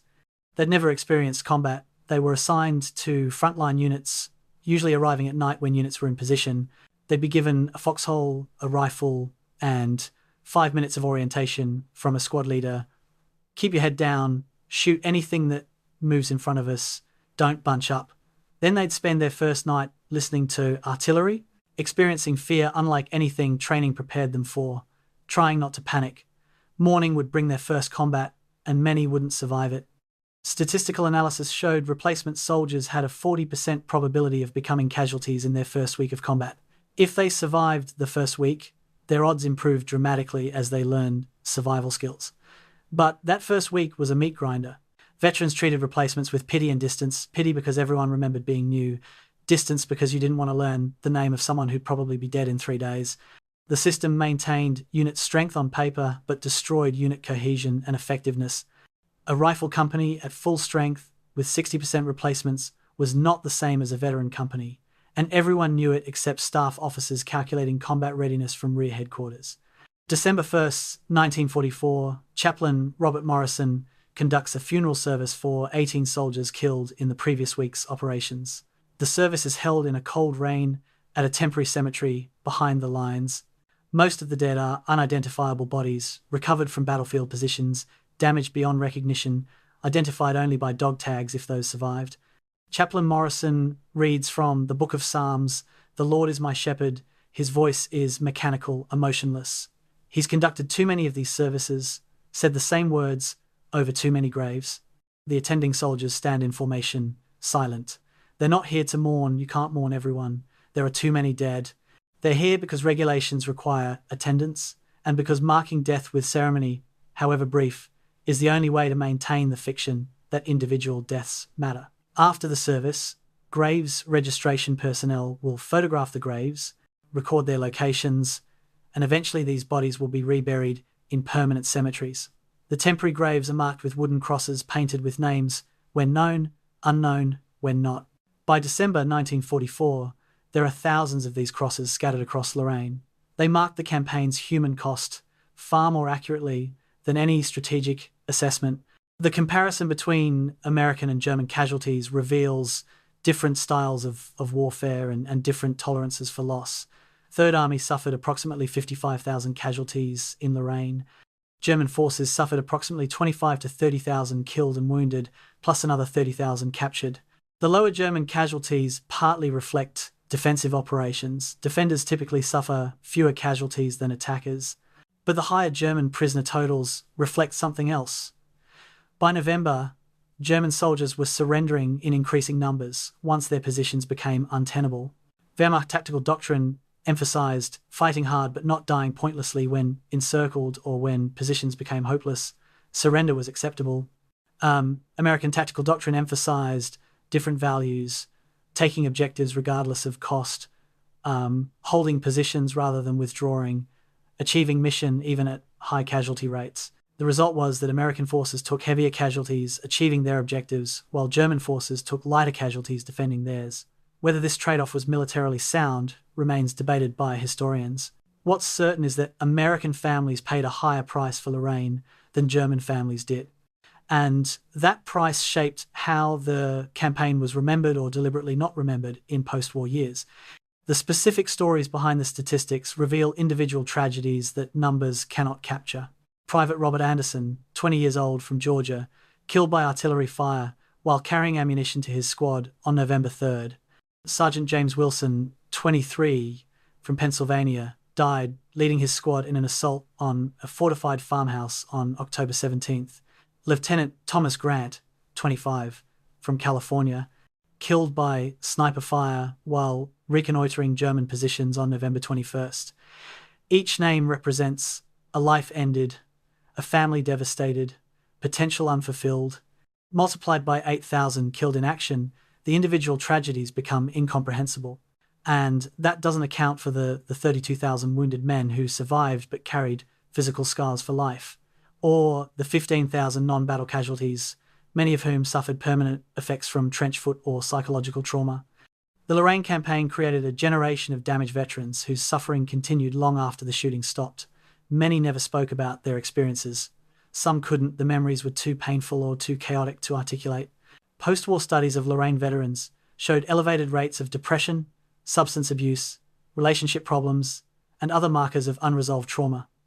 The campaign cost more than lives. It cost wholeness, peace of mind, the ability to return fully to civilian life. That cost never appears in official histories, but was paid nevertheless by thousands of men who survived the campaign in body but not entirely in spirit. November 25th, 1944. A Medal of Honor ceremony at 3rd Army Headquarters provides brief respite from the campaign's grinding misery. Staff Sergeant Edward Bennett is being decorated for extraordinary heroism during the November offensive. He single-handedly assaulted a German machine gun position that was pinning down his company, killed 6 enemy soldiers, captured the position, then used the captured gun to suppress other German positions, enabling his company to advance. It's a genuinely heroic action, the kind of individual courage that gets celebrated and remembered. Patton himself pins the medal on Bennett's chest and shakes his hand vigorously. Photographers capture the moment it will appear in newspapers back home as evidence of American valor and fighting spirit. What the photographs don't show. Bennett is 20 years old and suffering from acute stress reaction. His hands shake when not being photographed. He has nightmares every night. He'll be evacuated for psychiatric care within a week and will never return to combat. His heroism was real, but so is his psychological destruction. Both truths coexist, and official narratives celebrating one while ignoring the other do disservice to the complexity of human experience in war. The men who fought in Lorraine were neither heroes nor victims, but something more complicated. Ordinary men thrust into extraordinary circumstances, who did their duty at extraordinary cost, and who carried that cost for the rest of their lives. The question that haunted survivors for decades was whether the cost was necessary. Could different tactics, better preparation, or more patient strategy have achieved the same objectives with fewer casualties? The question has no definitive answer, because history doesn't permit controlled experiments. We know what happened with the tactics and decisions actually made. We can only speculate about alternatives. But the question itself reflects something important. The soldiers who survived Lorraine, and the families of those who didn't, deserved better than to have their suffering dismissed as inevitable. The campaign's lessons that proper preparation matters, that doctrine must match reality, that aggressive timelines can cost lives unnecessarily should have been learnt before the shooting started. That they weren't represents institutional failure at multiple levels. The men who paid for that failure with their lives, their health, and their peace of mind deserved acknowledgement of that fact. In the decades after the war, that acknowledgement rarely came. Lorraine remained the forgotten campaign, its casualties subsumed into broader narratives of inevitable Allied victory. Only in recent years, as historians have examined the campaign more critically, has its true human cost begun to be properly documented and understood. That understanding comes too late for those who suffered through it, but perhaps not too late for future generations to learn from their sacrifice. September 17th, 1944. While Patton's Third Army struggles to cross the Moselle River, 300 miles to the north, British and American airborne forces are dropping into the Netherlands. Operation Market Garden Field, Marshal Montgomery's ambitious plan to seize bridges across the Rhine and outflank German defences, is beginning with the largest airborne operation in history. 35,000 paratroopers descending from the sky, expected to hold bridges until armoured columns can relieve them. Supreme Commander Eisenhower has allocated priority resources to this operation. The majority of available transport aircraft, substantial air support, and most critically, the lion's share of supplies arriving on the continent, Third Army's fuel shortages, the ammunition rationing strangling Patton's operations, the supply crisis grinding down offensive momentum in Lorraine, all of these stem partly from this decision to support Montgomery's northern thrust. At Shah EF headquarters in Versailles, Eisenhower studies maps showing both operations simultaneously. Market Garden promises dramatic breakthrough. Lorraine promises grinding attrition. The choice of where to allocate scarce resources seems obvious. What isn't obvious yet is that Market Garden will fail catastrophically within 9 days, that its failure will vindicate neither Montgomery's concentrated thrust nor Patton's aggressive advance, but rather will demonstrate that all Allied armies are facing similar challenges across the entire Western Front. The broad front versus narrow thrust debate consumed Allied strategic planning through autumn 1944 and remains controversial among historians today. Montgomery argued passionately for concentration. Give him 40 divisions, all available supplies, and he would drive a narrow corridor to Berlin, ending the war by Christmas. Patton argued equally passionately for his own narrow thrust, give him priority, and he'd beat Montgomery to Germany. Eisenhower chose a third way: advance on a broad front, with all armies attacking simultaneously, sharing resources more or less equally. His logic was partly military. Broad front prevented Germans from concentrating reserves against a single thrust, and partly political. He commanded an Allied coalition and couldn't be seen favouring one nationality's forces over another. The strategy has been criticised as indecisive, a compromise that satisfied no one and achieved less than concentration would have. But autumn 1944 demonstrated something that challenges this critique. All Allied armies, regardless of location or resource allocation, were stalling by October. British 21st Army Group in the Netherlands advanced 50 miles between September and December. American 1st Army advancing toward Aachen gained 40 miles. American 7th Army in the Vosges Mountains made similar limited progress. 3rd Army in Lorraine gained 40 miles. The consistency across all fronts suggests that something deeper than resource allocation was limiting Allied advance. German defenders were still capable of effective defence. Terrain and weather favoured defenders everywhere, and Allied tactical doctrine was still adapting to positional warfare. October 19, 44.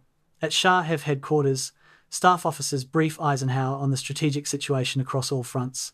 The picture is uniformly grim. Market Garden has failed, costing 17,000 casualties for a 60-mile salient that's barely sustainable.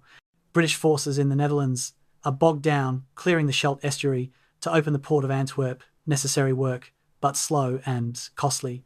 American 1st Army is fighting in the Hurtgen forest, suffering casualties comparable to Lorraine for minimal gains. 7th Army is stuck in the Vosges Mountains, and 3rd Army, despite Patton's complaints about being deliberately starved of resources, is doing no better than anyone else. Eisenhower faces a difficult realization. The pursuit phase of the campaign is definitively over. Allied forces have outrun their logistics, exhausted their initial momentum, and reached German defended positions where breakthrough requires overwhelming force rather than mobility. The fantasy of ending the war in 1944 is dead. The new reality is grinding attrition through winter, then renewed offensive operations in spring. But publicly acknowledging this reality means admitting failure of the optimistic timelines promised to political leaders and publics back home. So the official line remains upbeat. Resistance is stiffening temporarily, but German defeat is inevitable and imminent. The gap between public statements and private assessments grows daily wider. The comparative progress across the Western Front tells a story that context makes clear. British 21st Army Group, 50 miles in 4 months. American 1st Army, 40 miles at Aachen. 40 miles in Lorraine. American 7th Army, 30 miles in the Vosges. Across a 600-mile front, every Allied army is advancing at roughly 1/4 to 1/2 mile per day by October. The consistency is striking. It suggests that local factors, whether Patton was getting enough fuel, whether Montgomery was being too cautious, whether terrain in the Hurtgen was particularly difficult, mattered less than theatre-wide factors. German defensive skill, inadequate Allied logistics, tactical doctrines that emphasized mobility over methodical reduction of prepared defenses. The soldiers fighting in each sector naturally focused on their immediate situation and believed their particular challenges were unique. But viewed from strategic level, all Allied armies were experiencing similar difficulties for similar reasons. The Lorraine Campaign wasn't anomalous. It was representative of what was happening across the entire Western Front in autumn 1944. November 1st, 1944, German OKW headquarters reviews strategic dispositions across the Western Front. Wehrmacht forces are holding everywhere, often against overwhelming odds. Army Group G in Lorraine is battered but intact, conducting fighting withdrawal to prepared positions. Army Group B in Belgium and the Netherlands is holding against British and American attacks. German forces in the Hürtgen forest are inflicting 3 American casualties for every German casualty. To outside observers, this might look like successful defense, but German staff officers understand the unsustainability. Every week of combat attrites already weak divisions below minimum effective strength. Replacements aren't arriving in sufficient numbers. Equipment losses exceed production. The Eastern Front is collapsing with Soviet armies advancing into Poland. Germany is being ground down from both sides simultaneously. In this context, Hitler's insistence on preparing a major offensive in the West seems insane, gambling remaining mobile reserves on a desperate counterattack while the entire front is barely holding. But Hitler has made his decision. The Ardennes offensive will proceed. All German operations through November and early December, including the fighting withdrawal in Lorraine, serve one purpose: fix Allied attention elsewhere while preparations continue in the Ardennes. Army Group G's mission is to keep Patton's Third Army committed to operations in Lorraine, so those divisions won't be available to respond when the offensive begins. The Port of Antwerp situation exemplifies how logistics determine strategic possibilities in autumn 1944. Antwerp was Europe's greatest port, captured largely intact by British forces on September 4th. It could handle 40,000 tons of supplies per day, 4 times Cherbourg's capacity. Opening Antwerp would solve Allied logistics problems almost overnight, but it couldn't be used because German forces still controlled the Scheldt estuary, the 60-mile waterway connecting Antwerp to the sea. Ships couldn't reach Antwerp with Germans holding both banks of the Scheldt. Clearing the Scheldt required amphibious assaults, urban combat, and operations in flooded polders where movement was nightmarishly difficult. British and Canadian forces fought through October and early November to clear the estuary, taking heavy casualties. Antwerp finally opened to shipping on November 28th, nearly 3 months after the city itself was captured. Those 3 months of fighting without Antwerp's logistics capacity shaped the entire autumn campaign. If Antwerp had been operational in September, supply situation for all Allied armies would have been dramatically different. Whether that would have changed operational outcomes is unknowable, but it certainly would have eliminated the fuel and ammunition shortages that constrained operations everywhere. The Scheldt fighting became one of autumn 1944's critical operations, less famous than Market Garden or the Hürtgen, but arguably more strategically important. December 1st, 1944. Intelligence officers at Chef compile reports on German dispositions and capabilities. The assessment is optimistic. Germany has been reduced to defensive operations, lacks resources for major offensives, will continue fighting withdrawal toward the Rhine, but cannot seriously threaten Allied advance. This assessment is catastrophically wrong. German forces are indeed weak in aggregate, but Hitler has secretly concentrated armoured reserves in the Eifel region, opposite the Ardennes, an area Allied intelligence considers a quiet sector. Over 24 divisions, including elite Panzer and Panzer Grenadier formations, are assembling for an offensive that will launch on December 16th. The intelligence failure stems from multiple factors: overconfidence in Allied superiority, underestimation of German capabilities, and failure to credit that Hitler would gamble remaining reserves on offensive operations. But it also stems from success of German deception operations. Wehrmacht commanders have been conducting aggressive defense across the entire front, including in Lorraine, partly to convince Allied intelligence that all German strength is committed to holding current positions. The deception is working perfectly. Allied forces believe they're facing the full strength of German defences when actually they're facing a thin crust, while the real threat masses elsewhere. The Soviet situation on the Eastern Front added another dimension to Allied strategic calculations. In autumn 1944, Soviet forces had liberated Ukraine and Belarusia by summer and were driving into Poland and the Baltic states. But by October, Soviet offensives had also stalled, facing logistics challenges and German defences similar to what Western allies encountered. Stalin was pressuring Eisenhower to maintain offensive operations in the West to prevent German redeployment of forces eastward. Eisenhower was under similar pressure to keep pressure on Germany regardless of local difficulties. This political pressure contributed to continuation of operations like Lorraine, even when operational pause might have been militarily wiser.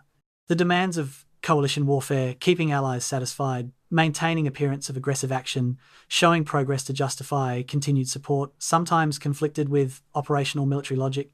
Patton's insistence on continuing offensive operations through October, despite mounting casualties, partly reflected genuine belief in ultimate success, but it also reflected pressure from above to show results, maintain momentum, demonstrate that Allied forces were still advancing toward victory, even if that advance was slower than promised. The strategic irony that emerged only in hindsight was that Third Army's grueling fight in Lorraine may have prevented an even worse disaster in the Ardennes. When Hitler's offensive struck on December 16th, Allied forces were caught completely by surprise. American units in the Ardennes sector were either green divisions sent there for quiet sector experience or exhausted divisions resting after heavy combat elsewhere. Initial German success was dramatic penetrations up to 60 miles, entire American divisions encircled, briefly realistic possibility that German forces might reach the Meuse River and beyond. The crisis was contained partly because Eisenhower could commit his strategic reserves airborne divisions held in France, and partly because Third Army could disengage from Lorraine and wheel north to counterattack within 72 hours. If Third Army had been farther east, deep into Germany, or besieging Siegfried Line fortifications, disengaging quickly would have been much harder. If Third Army had already suffered catastrophic casualties breaking through in September as Patton originally planned, it might not have had combat power available to respond effectively. The grinding, frustrating fight in Lorraine kept Third Army positioned where it could respond to the Ardennes crisis while preserving enough strength to be effective. This wasn't intentional. Nobody planned the Lorraine campaign as insurance against surprise German offensive elsewhere. But retrospectively, the campaign served that function. Whether the cost was justified remains debated, but the function is undeniable. November 30th, 1944. Third Army Intelligence Officer Colonel Oscar Koch presents his regular assessment to Patton. Koch is one of the few intelligence officers who suspects Germans are planning something beyond defensive operations.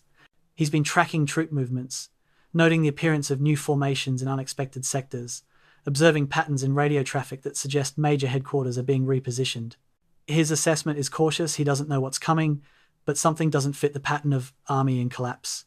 Patton listens but focuses on immediate concerns, pushing forward in Lorraine, preparing to breach the Siegfried Line, maintaining pressure on German defences. Koch's warnings are noted, but not acted upon. This is entirely reasonable. Intelligence officers always see shadows, and acting on every unconfirmed suspicion would paralyse operations. But in 16 days, Koch's vague concerns will prove prescient. The Ardennes offensive will explode across the quiet sector, and Third Army will pivot from Lorraine operations to rescue operations in Belgium. The Lorraine campaign won't end with triumphant breakthrough into Germany as Patton envisioned in September. It will end with urgent redeployment to deal with a crisis nobody saw coming. The campaign's final chapter will be written not in Lorraine but in Belgium, not in pursuit of retreating Germans but in desperate defence against advancing ones.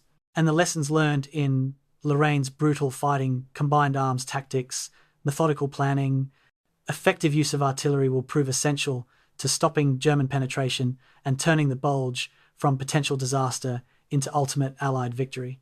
November 14th, 1944, American forces complete the encirclement of Metz.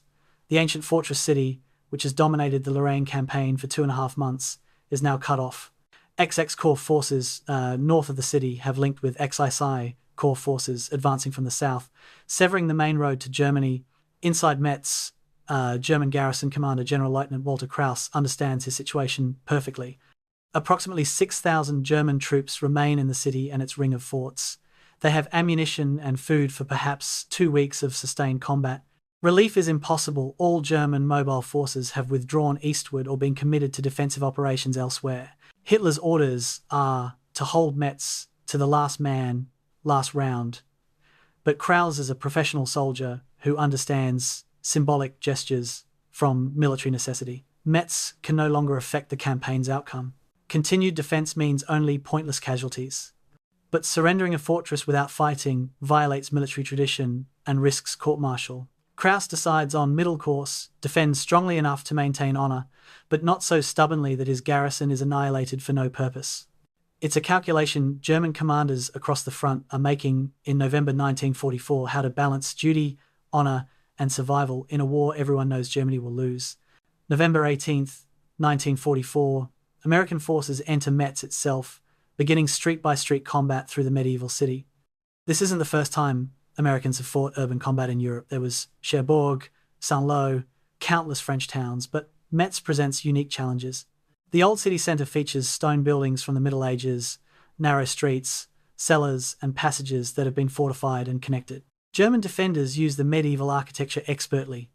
Snipers in church towers, machine guns in ground floor windows covering street approaches, pre-positioned demolitions to collapse buildings on advancing Americans. The 90th and 95th Infantry Divisions conduct methodical clearing operations, advancing block by block with engineer support. Standard procedure: blow a hole in an exterior wall with demolitions, throw grenades through the hole. Assault team enters and clears the building room by room, move to the next building. It's exhausting, dangerous work. A single sniper can delay an entire company. A hidden machine gun can inflict a dozen casualties before it's silenced. But American forces have learned urban combat through bitter experience, and they apply those lessons effectively. Tank destroyers provide direct fire support, blasting strong points. Artillery concentrates on specific buildings where resistance is encountered. Airstrikes are too dangerous in urban environment, too much risk of friendly fire casualties, but everything else in the American arsenal is employed methodically. November 19th, 1944. Fort Driant, the fortress that repulsed American assault in October, is suddenly abandoned. German troops withdraw during the night, recognizing that the fort is now surrounded and cut off from the city. American forces enter unopposed, exploring the fortification that cost over 1,000 casualties to assault a month earlier. Walking through the tunnels and casements, soldiers understand why their October attacks failed. The concrete walls are barely scratched despite thousands of shell hits. The steel doors show dents from explosives but held firm. The underground tunnel network is maze-like, designed to confuse attackers and channel them into kill zones. If German defenders had been resupplied and reinforced, Fort Driant might have held indefinitely. But isolated and surrounded, even this fortress becomes untenable. Engineers plant explosive charges to demolish the fortification. It's too formidable to leave intact if German counterattacks somehow recapture the area. The explosions are enormous, rocking the surrounding countryside. Even then, much of the fort survives. Post-war engineers will determine that complete demolition of Fort Driant's main structures would require thousands of pounds of explosives placed in precisely calculated positions. The fortress was built to last centuries, and modern warfare can damage but not truly destroy it. Today, Fort Driant stands as a memorial, its scarred walls testament to the fighting of October and November 1944. November 22nd, 1944, General Lieutenant Krause surrenders the remaining Metz garrison, approximately 6,000 troops occupying the city's citadel and remaining forts. The surrender is conducted with military formality. German officers retain their sidearms. Enlisted men march out in formation. German wounded are treated by American medics. Krause and his staff are treated correctly as prisoners of war, not criminals. This matters to professional soldiers on both sides. The age-old military tradition that enemies can fight honorably and treat each other with respect after fighting ends is maintained even in the ideological war of World War II.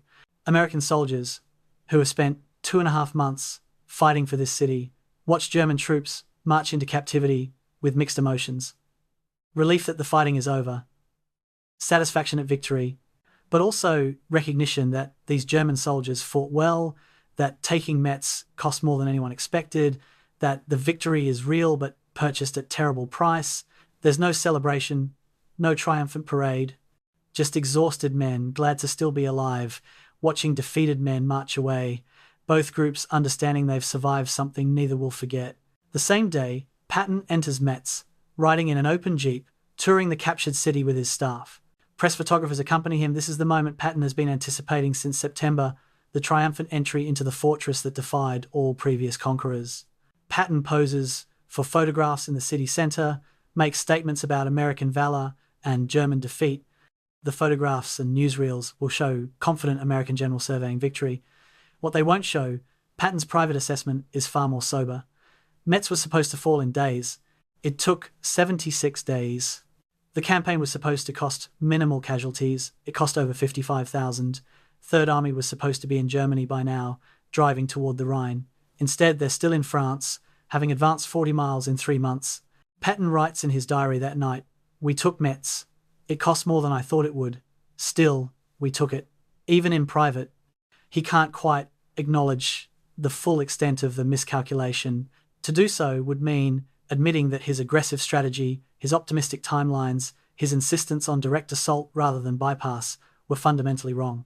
That admission would undermine everything Patton believes about warfare and his own military judgment. So he focuses on the fact of victory while minimizing the cost. It's human nature, but it also means the full lessons of Lorraine won't be honestly assessed until decades later. The tactical innovations that finally reduced Metz combined everything American forces had learned since September. Instead of frontal assaults against fortified positions, American forces bypassed the strongest forts and isolated the city. Instead of attempting to storm fortifications with infantry, they cut supply lines and forced defenders to choose between starvation or surrender.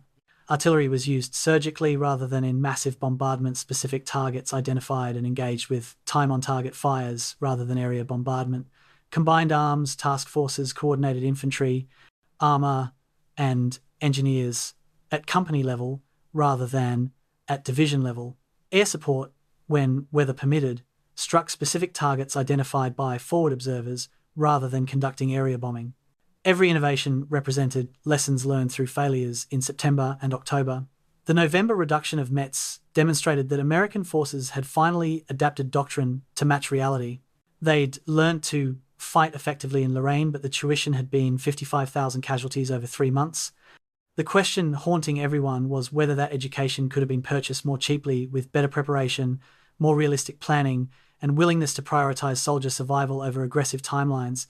The French civilian experience in Metz adds another dimension to the campaign's cost. The city had been German territory from 1870 to 1918, French from 1918 to 1940, and German again from 1940 to 1944. Residents had lived through multiple occupations, multiple wars, fought over their city.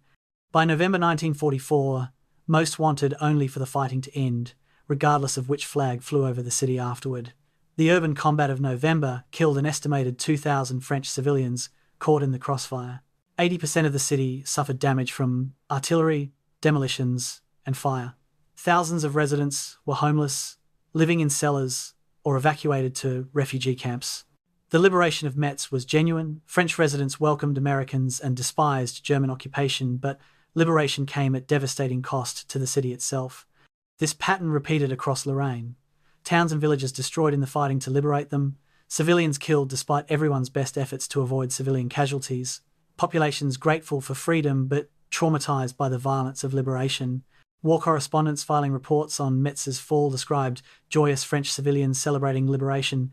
Those reports were accurate but incomplete. Many French civilians also mourned destroyed homes, dead relatives, shattered communities. Both realities coexisted, as they did throughout the campaign. The historical significance of Metz's fall rested partly in symbolism and partly in operational reality. Symbolically, Metz had never been captured by direct assault in its recorded history. The Romans besieged it but never took it by storm. Attila the Hun captured it through negotiation.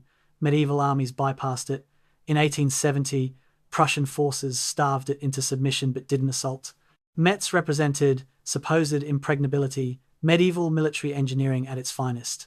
American forces in 1944 captured it, validating modern combined arms warfare's ability to reduce even the strongest fortifications. But operationally, Metz's fall mattered less than American commanders believed. The fortress had already been bypassed and isolated. Its surrender didn't open new avenues of advance. Those had been opened days earlier by 12 Corps' envelopment. Metz's defenders weren't contributing to German defensive efforts elsewhere. They were already effectively removed from the battle. The city's capture was militarily significant, primarily because it freed up American forces that had been committed to besieging it. Those forces could now be employed elsewhere, which would prove important when the Ardennes crisis required every available unit. But measured against the 3-month effort to take it, Metz's operational value was questionable. Could those 3 months have been better employed? The question has no definitive answer, but it deserves asking. November 25th, 1944, the last of Metz's fort surrenders. Fort Jeanne d'Arc, Fort Saint-Quentin, smaller installations scattered around the city perimeter, all are now in American hands or abandoned by their garrisons. Engineers begin the methodical work of rendering the fortifications unusable in case German counterattacks somehow retake the region. Demolition charges are placed, tunnels are collapsed, gun positions destroyed. It's almost archaeological work, dismantling structures that have stood for generations. French residents watch with mixed feelings. These fortifications are part of Metz's history, part of what made the city famous. Destroying them feels like vandalism, but military necessity demands it. As long as the forts exist intact, they could be used by any army that holds them. Better to destroy them than risk having to assault them again. The work continues into December. By the time it's complete, the ring of forts around Metz is reduced to ruins. What took decades to build and a century to improve is dismantled in weeks. It's one of war's recurring tragedies. The destruction of what previous generations built, the obliteration of history in service of immediate necessity. The ruins remain today, popular tourist sites and historical monuments, but they're shadows of what they were in November 1944, both less impressive architecturally and somehow more powerful as reminders of the men who fought and died among them. The final assessment of the Metz operation must balance military effectiveness against human cost. American forces captured a fortress that had resisted conquest for over a millennium. They developed tactics for reducing fortifications that would be applied elsewhere in Europe and in post-war military doctrine. They demonstrated that no defensive position, however strong, could withstand modern combined arms operations indefinitely. These are significant achievements, but they were purchased with 4,500 casualties directly attributable to Metz operations, plus thousands more in supporting attacks. Was it worth it? Military historians divide on the question. Some argue that bypassing Metz entirely would have left a major German garrison threatening American supply lines, that reducing the fortress was strategically necessary. Others argue that Metz could have been isolated with minimal forces and left to wither, that the resources committed to capturing it could have been better employed elsewhere. Both positions have merit. What's certain is that the decision to assault Metz directly in September, rather than bypassing and isolating it from the start, was a mistake that cost lives. The eventual success of the bypass and isolate strategy in November validated what critics had argued in September. Fortresses don't need to be assaulted if they can be cut off. The 2.5 months spent learning that lesson represented time and casualties that better planning might have avoided. It was Lorraine's central tragedy in miniature. Lessons that could have been known in advance were learned through bloody experience, and the men who paid for that education deserved better. December 4th, 1944. Lieutenant James Morrison leads a patrol from the 90th Infantry Division across the German border near the village of Dillingen. It's a routine reconnaissance, checking for German positions, mapping terrain, trying to determine where the Siegfried Line fortifications actually are, but the moment feels momentous nonetheless. Morrison's patrol is among the first American soldiers to enter Germany itself, to step onto enemy soil rather than occupied territory. The men make jokes about it. Hitler, here we come. And first one to Berlin wins. But underneath the bravado is genuine significance. They've fought since June, landed at Utah Beach on D-Day +4, fought through the Bocage, across France, through the hell of Lorraine, and now finally they're reaching what they've been fighting toward all along. Germany itself, the Siegfried Line, Hitler's vaunted West Wall, lies ahead somewhere, and beyond that, the Rhine River, the Ruhr industrial region, Berlin. The end is in sight, or so it seems, on December 4th, 1944. In 12 days, the Ardennes offensive will shatter these assumptions. Morrison's division will be pulled out of Lorraine and rushed north to deal with German breakthrough. The final drive into Germany won't happen until spring 1945, but on this December afternoon, standing on German soil for the first time, Morrison allows himself to believe the war might end by Christmas after all. The territory gained in the Lorraine Campaign represented substantial but painful progress. Third Army advanced approximately 40 miles from the Moselle River to the German border, liberating 1,600 square miles of French territory. The advance encompassed dozens of towns and villages, including major objectives like Nancy, Metz, Thionville, and Pont-à-Mousson. The German border was reached along an 80-mile front from Dillingen in the north to Sarreguemines in the south. In purely territorial terms, the campaign achieved its objective, clearing German forces from Lorraine and reaching the approaches to Germany proper. But those 40 miles cost 55,000 American casualties, approximately 1,400 casualties per mile, among the highest casualty rates of any Western Front operation. For comparison, the pursuit across France in August averaged 400 casualties per mile, The Sicily Campaign averaged 500 casualties per mile. Even the brutal Hurtgen Forest fighting, often considered the worst American battle in Europe, averaged approximately 1,100 casualties per mile. Lorraine exceeded all of them. The territorial gains were real, but the human cost was staggering. December 10th, 1944. XX Corps Headquarters issues planning guidance for anticipated spring offensive into Germany. The Siegfried Line, a defensive system of 18,000 bunkers, tank obstacles, and fortifications along Germany's western border, represents the next major obstacle. American planners study intelligence reports and aerial photographs, trying to determine how to breach these defenses. The analysis isn't encouraging. Siegfried Line positions are similar to the Metz fortifications but more extensive. Concrete bunkers with interlocking fields of fire, anti-tank obstacles called Dragon's Teeth that prevent armor advance, minefields and wire obstacles covering all approaches. Doctrine developed in Lorraine, combined arms, task forces, methodical artillery preparation, infantry tank engineer coordination will be essential. But even with improved tactics, breaching the Siegfried Line will be difficult and costly. One estimate calculates that breaking through could require several weeks and potentially 20,000 casualties. That estimate will prove pessimistic when Third Army eventually assaults the Siegfried Line in March 1945. Improved tactics and overwhelming force will crack the defences more quickly than expected. But in December 1944, looking at those fortifications, officers who fought through Lorraine's fortresses prepare psychologically for another grinding campaign. The war seems far from over. December 14th, 1944, Third Army units along the German border begin rotating to rear areas for rest and refitting. The plan is to hold defensive positions through winter, then resume offensive operations in spring when weather improves and logistics are fully restored. Units are distributed along the front, with veteran divisions in forward positions and newer divisions or exhausted divisions pulled back for reconstitution. Third Army is at its strongest since the campaign began. Rested, reinforced, resupplied. Morale has improved markedly since the dark days of October. The successful November offensive and capture of Metz demonstrated that American forces had learned to fight effectively in Lorraine. Soldiers believe they've mastered this type of warfare, that future operations will be easier now that tactics have been refined and experience gained. Division commanders file after-action reports documenting lessons learned, importance of combined arms coordination, value of methodical planning, necessity of adequate artillery preparation. These reports will influence American tactical doctrine for the remainder of the war and beyond. But the immediate future will be very different from what these reports envision. In 48 hours, everything will change.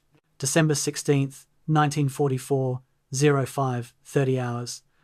German artillery opens fire across an 80-mile front in the Ardennes sector of Belgium and Luxembourg. 200,000 German troops, spearheaded by elite panzer divisions, attack American positions held by a mix of green and exhausted divisions. The Ardennes offensive, Hitler's desperate gamble to split Allied armies and capture Antwerp, achieves complete tactical surprise. American units are overrun, communications cut, entire regiments surrounded. Within hours, German forces penetrate up to 10 miles into American lines. Eisenhower's headquarters receives fragmentary reports indicating major German attack but doesn't initially grasp the scale. By evening, the scope of the crisis is clear. This isn't a local counterattack, it's a full-scale offensive threatening to break through to the Meuse River. Eisenhower orders immediate response. Commit strategic reserves, shift forces from quiet sectors to contain the penetration, and crucially, order Third Army to disengage from Lorraine and counterattack northward into the southern flank of the German penetration. The Lorraine Campaign, which was supposed to culminate in breakthrough into Germany, instead ends with emergency redeployment to deal with crisis elsewhere.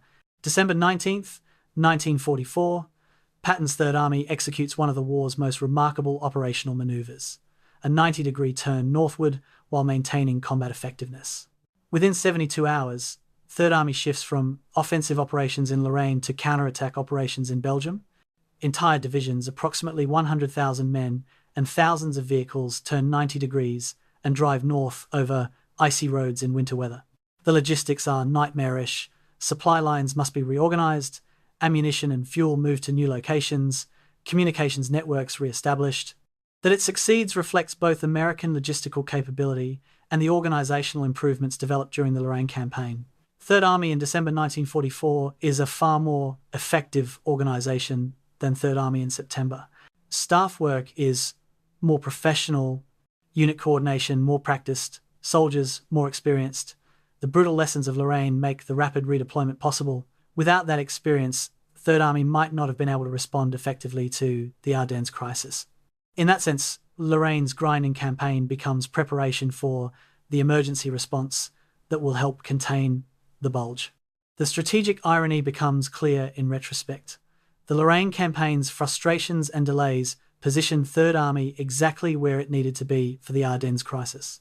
If Patton had broken through in September as he planned, Third Army would have been deep into Germany, possibly besieging Siegfried Line fortifications or engaged in urban combat in German cities. Disengaging from such operations and redeploying quickly would have been extraordinarily difficult. If Third Army had suffered catastrophic casualties achieving early breakthrough, it might not have had combat power available to respond effectively in December. Instead, the grinding, frustrating campaign left Third Army positioned in Lorraine with rebuilt strength, hard-won experience in combined arms operations, and improved tactical proficiency. None of this was intentional. Nobody planned Lorraine as preparation for responding to Ardennes offensive, but functionally, that's what it became. The campaign that seemed like failure in October looks different when viewed through lens of December's crisis. It was costly, frustrating, and far less successful than planned, but it kept Third Army intact, positioned, and capable of responding when emergency required. Whether that justifies the cost remains debated, but the functional outcome is undeniable. December 22, 1944, Third Army counterattacks into the southern shoulder of the Bulge near Arlon, Belgium. The tactics employed are directly descended from lessons learned in Lorraine. Combined arms task forces lead the assault, artillery concentrations suppress German positions before infantry advance, tank-infantry coordination allows rapid exploitation. The operations are successful. Third Army drives northward, relieving surrounded American forces at Bastogne and blunting German penetration. German commanders note in reports that Third Army's tactical proficiency has improved dramatically since autumn. American attacks are coordinated, effective, difficult to counter. This represents vindication of the Lorraine experience. The army that struggled through September and October is now applying those hard-won lessons successfully under crisis conditions. But the cost of that education remains. 55,000 casualties in Lorraine purchased the tactical skill demonstrated in the Ardennes. Was it worth it?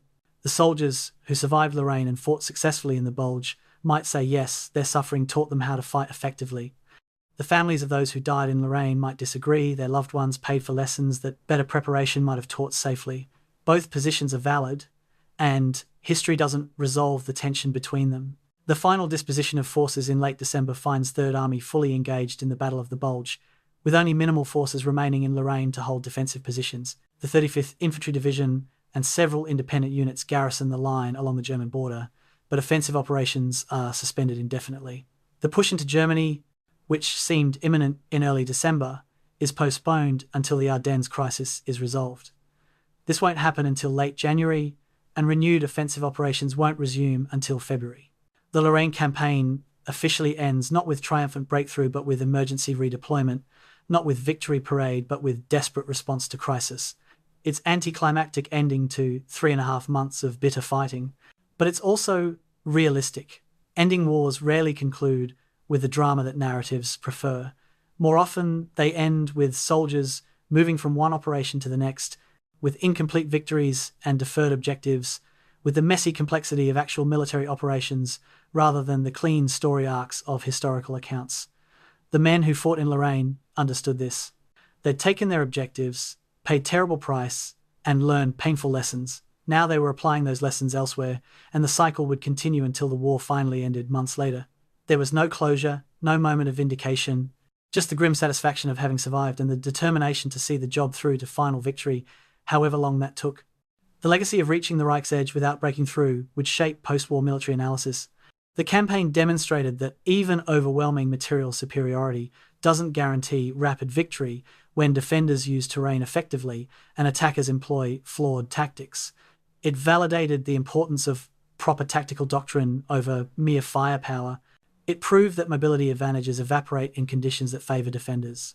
Most importantly, it showed that institutional learning in combat is possible, but expensive armies can adapt and improve under fire, but the tuition is measured in casualties. These lessons influenced American military doctrine through the Cold War and beyond. The emphasis on combined arms operations, the importance of proper training before combat, the necessity of matching tactics to terrain all became fundamental principles of American military thinking, traced directly to lessons learned in campaigns like Lorraine.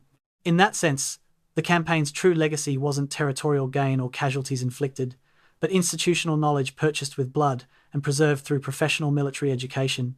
The soldiers who fought in Lorraine would have preferred to learn those lessons in training rather than combat. But having paid for them with their lives and suffering, they at least deserved for those lessons to be remembered and applied by future generations. Whether that actually happened remains an open question in American military culture. Spring 1946. Captain Robert Davis, formerly of the 5th Infantry Division, sits in an office at the Army War College, reviewing after-action reports from the Lorraine Campaign. The war is over, Germany surrendered a year ago, Japan surrendered last August. Now the Army is conducting systematic analysis of operations, trying to extract lessons before veterans return to civilian life and institutional memory fades. Davis was wounded in November 1944 near Metz and spent the rest of the war in recovery. Now he's part of a team analysing what went wrong in Lorraine and what went right. The statistics are sobering. 109 days of operations, 55,182 casualties, 40 miles of advance. Cost per mile, approximately 1,400 casualties. Comparison to other campaigns, 3 times higher than average for Western Front operations. Davis reads through battalion-level reports, seeing patterns emerge. September and early October, high casualties, minimal gains, confused tactics. Late October and November, improving coordination, better casualties per objective ratios, effective combined arms operations. The conclusion is inescapable. Third Army in September wasn't ready for the type of warfare Lorraine required. By November, hard experience had taught necessary skills. The question for Davis and his colleagues, could those skills have been taught before combat? Their report will conclude yes, with proper training, realistic exercises, and better tactical doctrine, much of the Lorraine learning curve could have occurred before first shot was fired. The report will be filed, read by senior officers, and partially implemented in post-war doctrine, but it comes too late for the men who died learning those lessons in autumn 1944. The casualty statistics of Lorraine demand detailed analysis because they tell stories that narrative accounts can obscure. 55,182 total casualties break down into 8,071 killed in action, 31,880 wounded in action, and 15,231 non-battle casualties. The non-battle casualties, trench foot, frostbite, combat exhaustion, disease represent over 27% of total losses, higher than most campaigns. This reflects the conditions soldiers endured: constant exposure to cold and wet, inadequate winter clothing, sustained combat stress, without adequate rest. The wounded to killed ratio of roughly 4-1 was typical for Western Front operations and reflected excellent American medical care soldiers who would have died in previous wars, survived due to rapid evacuation, antibiotics, and skilled surgery. But survival often meant permanent disability, amputations, blindness, psychological trauma that would affect survivors for life. When calculating campaign costs, key figures are just the beginning. The true cost includes tens of thousands of men whose lives were permanently altered by wounds, physical and psychological. German casualty figures are less precisely documented, but estimated at 25 to 30,000 killed and wounded, plus approximately 30,000 captured. The significantly lower German casualties relative to Americans partly reflect defensive operations. Defenders typically suffer fewer casualties than attackers, but they also reflect different tactical approaches. German doctrine emphasized holding key positions while trading space elsewhere, accepting local retreats to preserve forces. American doctrine emphasized taking objectives regardless of cost, holding ground once taken, accepting high casualties to maintain offensive momentum. Neither approach was inherently superior, each reflected different strategic situations. Germans needed to delay, Americans needed to advance. But the tactical choices meant Americans paid higher price for territorial gains, while Germans paid higher price in prisoners once positions became untenable. The 30,000 German POWs from Lorraine represented substantial loss of trained manpower for Wehrmacht. Many were veterans of Eastern Front who couldn't be easily replaced. Their loss contributed to Germany's collapse in spring 1945. The tactical lessons learned in Lorraine became codified in post-war American doctrine in several specific ways. Combined arms organization, task forces, mixing infantry, tanks, and engineers under single command became standard practice rather than ad hoc arrangement. Artillery time on target fires became preferred technique for initial bombardment. Tank infantry cooperation training became mandatory. River crossing doctrine was rewritten to emphasize reconnaissance, surprise, and multiple crossing points simultaneously. Fortress reduction tactics emphasized isolation rather than direct assault. Each lesson was purchased with casualties in Lorraine but became institutional knowledge that benefited future operations. The Rhine crossing in March 1945 applied Lorraine lessons and achieved objectives with dramatically lower casualties. Operations in Germany in spring 1945 employed task force organization as standard practice. Even post-war operations in Korea and Vietnam showed influence of Lorraine lessons in tactical doctrine. The question remains whether those lessons could have been learned in peacetime training. Post-war analysis concluded that many could have been, with realistic exercises and proper study of historical precedents, but institutional inertia, peacetime budget constraints, and overconfidence in American material superiority prevented that learning. Lorraine paid the price. The strategic assessment of whether the Lorraine Campaign achieved worthwhile objectives remains contentious among historians. The optimistic view. Lorraine cleared German forces from northeastern France, reached German border, positioned Third Army for final drives into Germany, tied down German reserves during critical autumn period, and developed tactical proficiency that served well in subsequent operations. The pessimistic view. Lorraine consumed 3.5 months and 55,000 casualties to advance 40 miles that could have been bypassed, failed to prevent German Ardennes offensive, exhausted divisions that needed rest, and represented failure of operational planning that cost lives unnecessarily. Both views have merit. The campaign achieved its territorial objectives, but at far higher cost and far slower pace than planned. Whether alternative strategies, bypassing Metz, pausing to consolidate in September, waiting for supply situation to improve would have achieved better results is unknowable. History doesn't provide controlled experiments, but the question deserves asking because avoiding similar mistakes requires understanding where planning failed and why. Patton's legacy and the Lorraine Campaign remain complex and contested. Patton's admirers point to his ultimate success. Third Army did reach Germany, did fight effectively in the Bulge, did complete its mission despite challenges. His aggressive leadership maintained offensive spirit when others counseled caution. His ability to rapidly redeploy for the Bulge vindicated his organizational methods.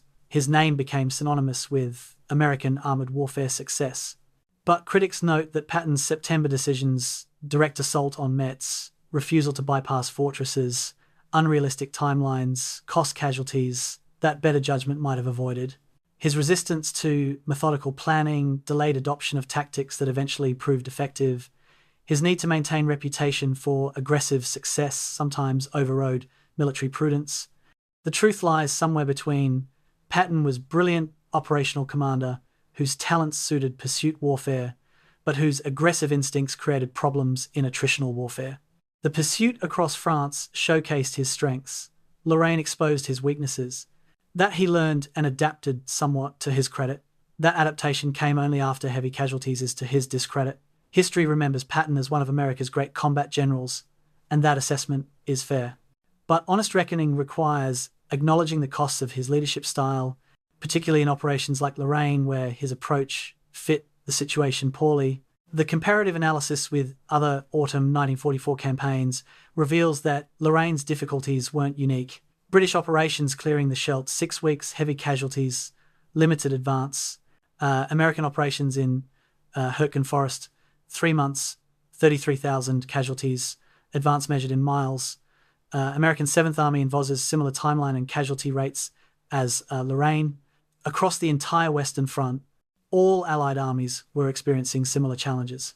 Transition from pursuit to positional warfare, tactical doctrine that didn't match conditions, logistics stretched beyond capacity, weather and terrain favoring defense. Lorraine represented this theater-wide pattern rather than anomalous failure. This context doesn't excuse the costs but does explain them. The challenges Third Army faced weren't unique to Patton's command or Lorraine's terrain. They were systemic issues affecting all Allied forces in autumn 1944. Understanding this helps contextualize Lorraine within broader campaign narrative. It was part of Allied learning process as armies adapted from pursuit warfare to forcing prepared defences. That all Allied armies struggled simultaneously suggests that problems went deeper than individual commander decisions or local conditions. The what-if scenarios historians debate focus on whether alternative strategies might have achieved better outcomes. What if Third Army had bypassed Metz in September and driven directly for German border? Might have reached Siegfried Line faster, but with extended supply lines vulnerable to Metz garrison. What if offensive operations had paused in September to consolidate and resupply? Might have prevented casualty spike but given Germans time to strengthen border defences. What if resources had been concentrated on Montgomery's northern thrust instead of broad front? Might have achieved breakthrough but at cost of weakening all other sectors. What if tactical lessons had been learned in training before campaign? Would have reduced casualties, but peacetime training rarely replicates combat conditions perfectly. Each scenario has logic supporting it and problems undermining it. Historical counterfactuals are inherently speculative, but asking the questions forces examination of assumptions and decisions, which has value even if definitive answers are impossible. Future military planners benefit from understanding what was tried, what worked, what failed, and what alternatives existed, even if they weren't chosen. The veteran perspective on the campaign, gathered through post-war interviews and memoirs, reveals complex emotions. Pride in having survived an accomplished mission, anger at perceived mistakes that cost comrades' lives, frustration that Lorraine never received, recognition comparable to other campaigns, sadness for friends who didn't survive, determination that lessons learned not be forgotten. Veterans almost universally believe that September and October operations were poorly conceived and unnecessarily costly. Many believe that November operations, once tactics improved, validated their sacrifice by showing what could be accomplished with proper methods. But validation didn't eliminate bitterness about the cost. One veteran, interviewed in the 1990s, said, "We did what we were told, and we did it well, eventually. But nobody should have to learn that way. We paid for lessons that should have been free." That statement captures the veteran consensus. They fulfilled their duty and have right to be proud of that, but the institutional failures that made their sacrifice necessary should be acknowledged and avoided in future. Whether military institutions actually learnt those lessons remains open question that each subsequent conflict tests anew. The memorial landscape of Lorraine preserves campaign's memory imperfectly. The American cemetery at Sonnevald contains 10,489 graves, the largest American World War II cemetery in Europe. Approximately 17% died in the Lorraine Campaign, over 1,700 graves representing just the killed in action, not the wounded or non-battle casualties. Fort Driant stands as historical site, its scarred concrete testament to October's fighting. The city of Metz hosts a small museum documenting the siege, but there's no major monument to the campaign comparable to Normandy memorials or Battle of the Bulge sites. This reflects the campaign's forgotten status in American memory. Lorraine lacked the dramatic elements that make battles memorable. No D-Day invasion, no desperate defense like Bastogne, no triumphant breakthrough into Germany. Just grinding attrition that achieved its objectives slowly and at high cost. That such campaigns are forgotten is perhaps inevitable. Dramatic narratives attract attention while sustained, difficult operations are overlooked. But the men who fought in Lorraine deserve better than obscurity. Their sacrifice was no less real than those in more famous battles, and their lessons purchased with blood have value that transcends the campaign's lack of dramatic appeal. Remembering Lorraine means acknowledging that much of war consists not of dramatic moments, but of sustained difficulty, that learning curves in combat cost lives, and that institutional failures have human consequences that can't be erased by ultimate victory. March 26, 1945. Third Army crosses the Rhine River near Oppenheim, Germany. The operation that would have taken weeks in September 1944 is completed in 24 hours with minimal casualties. Engineers construct bridges under fire but without the catastrophic losses experienced at the Moselle. Infantry establishes bridgeheads rapidly using combined arms tactics refined in Lorraine. Tank infantry teams exploit the bridgehead aggressively, advancing 12 miles in the first day. German resistance collapses quickly. Defenders can't employ the tactics that worked in Lorraine because American forces have learned countermeasures. The Rhine crossing, operationally successful where Moselle crossings were costly struggles, represents visible proof of how Third Army evolved. The force that struggled to cross the Moselle in September 1944 now executes complex river crossing against opposition with professional competence. The difference is experience, tactics, and institutional learning, all purchased in Lorraine's brutal fighting. Soldiers who survived Lorraine recognize how far they've come. One lieutenant, watching tanks and infantry coordinate seamlessly during the Rhine operation, tells a correspondent, "We couldn't have done this in September. Took us 3 months of hard lessons, but we learned modern day. The battlefields of Lorraine are peaceful farmland, rolling hills where crops grow, where soldiers died. Occasional monuments mark specific actions, a stone indicating where particular regiment fought, a plaque commemorating liberation of a village. But mostly, the land shows no scars. Nature has reclaimed what war devastated. Only those who know what to look for can read the landscape. The slightly depressed ground marking old foxholes, the suspicious regularity of tree growth indicating replanting after wartime destruction, the concrete remnants of German fortifications now used as storage sheds by farmers.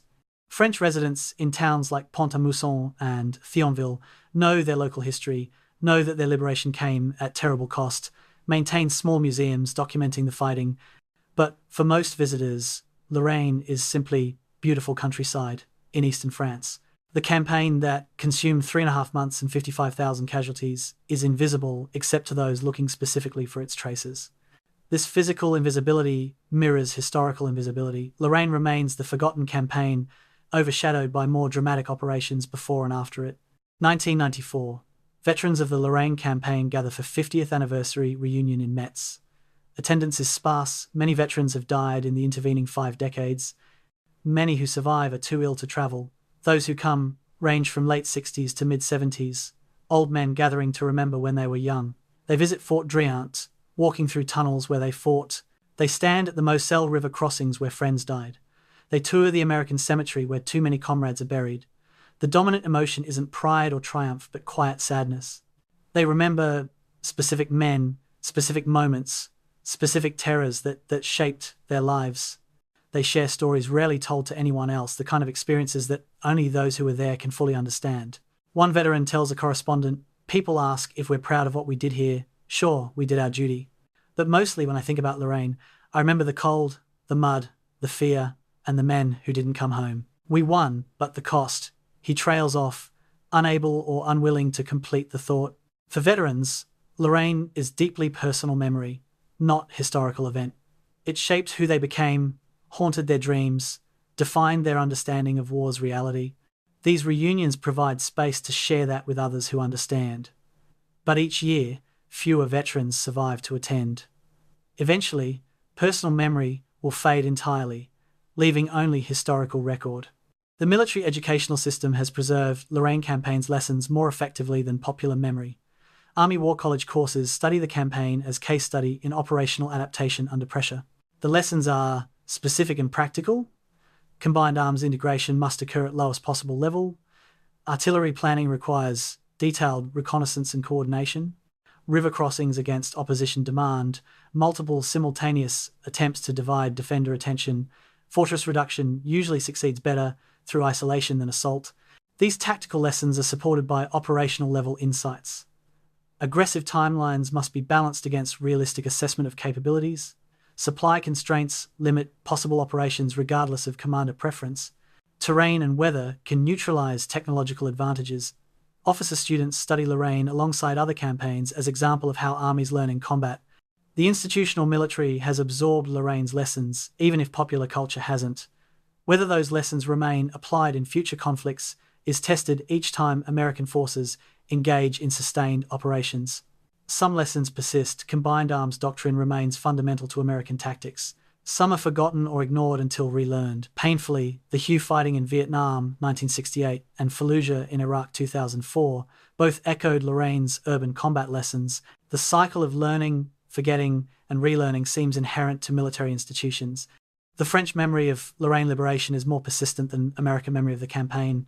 For French residents, liberation was a transformative experience. End of 4 years of German occupation, restoration of French sovereignty, return of freedom. That liberation came at terrible cost to the liberators, is acknowledged and appreciated. Towns across Lorraine maintain plaques thanking American soldiers. Schools teach local history of the liberation. Veterans visiting from America decades later are treated with honor and gratitude. This French memory preserves what American culture has largely forgotten. But even French memory is selective. It focuses on liberation's joy rather than liberation's cost, on freedom restored rather than communities destroyed in the fighting. Both perspectives are valid. Liberation was genuine gift, and the fighting was genuinely destructive. Reconciling these truths requires acknowledging complexity that simple narratives avoid. The liberation of Lorraine was both triumph and tragedy, both necessary and terrible, both something to celebrate and something to mourn. Holding both truths simultaneously is difficult but essential to honest memory. The question of whether Lorraine Campaign's costs were justified requires specifying justified to whom and for what purpose. To Allied high command seeking to defeat Germany, costs were justifiable. Campaign cleared German forces from northeastern France and reached invasion routes into Germany, contributing to overall strategic success. To individual soldiers fighting for survival, costs often felt unjustifiable. Many deaths seemed preventable with better tactics or different strategy. To French civilians liberated from occupation, costs were acceptable, price for freedom. Their lives improved immeasurably, even though their communities were devastated. To families who lost sons, husbands, fathers, no military objective could justify their personal loss. The strategic necessities that commanders invoked meant nothing against grief. There's no single answer that resolves these perspectives. Historical judgment requires acknowledging all of them. The campaign achieved its military objectives. The costs were higher than necessary due to tactical and strategic mistakes. Liberation benefited French population, and families paid irreplaceable price for all of this. Any assessment claiming simple justification or simple condemnation misses the complex moral reality of warfare, that it involves genuine necessity and simultaneous tragedy. That victory costs, and those costs fall unequally on those who fight. That judgment requires weighing values that can't be reduced to simple comparison. The institutional learning from Lorraine extended beyond tactical lessons to broader understanding of how armies adapt in combat. Military theorists, studying the campaign, identified patterns in how doctrine evolved. Initial reliance on pre-war training proved inadequate. Field commanders improvised adaptations that sometimes worked. Successful adaptations were shared through informal networks. Eventually, successful techniques became formalized into revised doctrine. This process, informal innovation leading to formal doctrine change, became recognized as how armies actually learn, rather than the idealized model where doctrine is perfected in peacetime and applied in war. Understanding this process influenced post-war military education. Training began emphasizing adaptability rather than just adherence to doctrine. Exercises included unexpected situations requiring improvisation. Promotion systems began valuing innovative thinking rather than just following procedures. Whether these reforms actually created more adaptive army is debatable. Institutional inertia remains a powerful force, and each war reveals gaps in preparation that previous wars supposedly addressed. But the recognition that adaptation under fire is necessary rather than exceptional represents an important shift in military thinking, traceable partly to Lorraine's lessons. The statistical summary of the Lorraine Campaign provides framework for understanding its scope. 109 days of continuous operations from September 1st to December 18th, 1944. 55,182 American casualties. Approximately 55,000 German casualties, including 30,000 prisoners. Territory liberated 1,600 square miles. Advance distance 40 miles. Major objectives captured: Metz, Nancy, Thionville, numerous fortified towns. Cost per mile, approximately 1,400 casualties. Cost per day, approximately 500 casualties. These numbers provide scale but not meaning. They tell us the campaign was sustained, costly, and grinding. They don't tell us whether it was necessary, whether alternatives existed, whether costs were acceptable. Statistics are tools for understanding, but not substitutes for judgment. They raise questions rather than answering them. Could different strategy have achieved objectives faster or cheaper? Was sustained offensive preferable to operational pause? Did maintaining pressure on Germans, despite high costs, serve broader strategic purpose? Each question requires examining specific decisions in specific contexts. Simple statistical comparison: Lorraine costs more per mile than other campaigns suggests problems, but doesn't identify specific failures or alternative approaches that would have worked better. The human dimension of Lorraine's legacy manifests in thousands of individual lives shaped by the campaign. Veterans who survived carried physical and psychological scars for decades. Families who lost members mourned absences that never ended. French communities rebuilt from devastation but remembered the cost. German survivors returned home to defeat and national shame. Each group carries different memory of the campaign, different understanding of its meaning, different assessment of its necessity. These divergent memories never fully reconcile. The veteran who survived remembers pride in accomplishment mixed with horror at cost. The widow remembers only loss. The liberated French civilian remembers freedom. The German soldier remembers futile defense of cause he may or may not have believed in. History attempts to weave these memories into coherent narrative, but coherence sometimes distorts by smoothing over genuine contradictions. Perhaps the most honest approach to Lorraine's memory is acknowledging that multiple truths coexist. It was necessary campaign that achieved military objectives. It was costly campaign that better planning might have improved. It brought liberation to occupied population. It caused terrible suffering to combatants on all sides. All of these statements are simultaneously true, and none cancels the others. The final assessment of the Lorraine Campaign's significance must balance military history and human experience. Militarily, Lorraine demonstrated how armies adapt under pressure, provided tactical lessons that influenced doctrine, and achieved strategic objective of clearing northeastern France. Humanly, Lorraine cost 55,000 American casualties and shaped thousands of lives permanently. The campaign matters because it illuminates how modern armies actually fight, not with the clean efficiency of ideal doctrine, but with messy improvisation of forces learning under fire. It matters because it demonstrates costs of operational mistakes, aggressive timelines without adequate preparation, doctrine mismatched to conditions, logistics insufficient for sustained operations. It matters because it preserves memory of sacrifice that deserves remembrance, even if it lacks dramatic appeal of other campaigns. Most importantly, Lorraine matters because it reveals truth about warfare, that triumphant narratives sometimes obscure, that victory is purchased with human suffering, that military necessity and human tragedy coexist, that honest accounting requires acknowledging costs, not just celebrating outcomes. The American army that crossed the Rhine in March 1945 was fundamentally different from the army that crossed the Moselle in September 1944, more competent, better coordinated, tactically sophisticated. That transformation was Lorraine's legacy. But it was legacy purchased with blood, and the men who paid that price deserved better than to have their sacrifice forgotten in pursuit of more dramatic stories.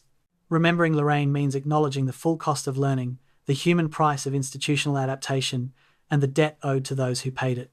That remembrance remains incomplete, but perhaps this accounting contributes to preserving memory of campaign and men who fought it not as forgotten footnote, but as essential chapter in understanding how wars are actually fought and at what cost victory actually comes.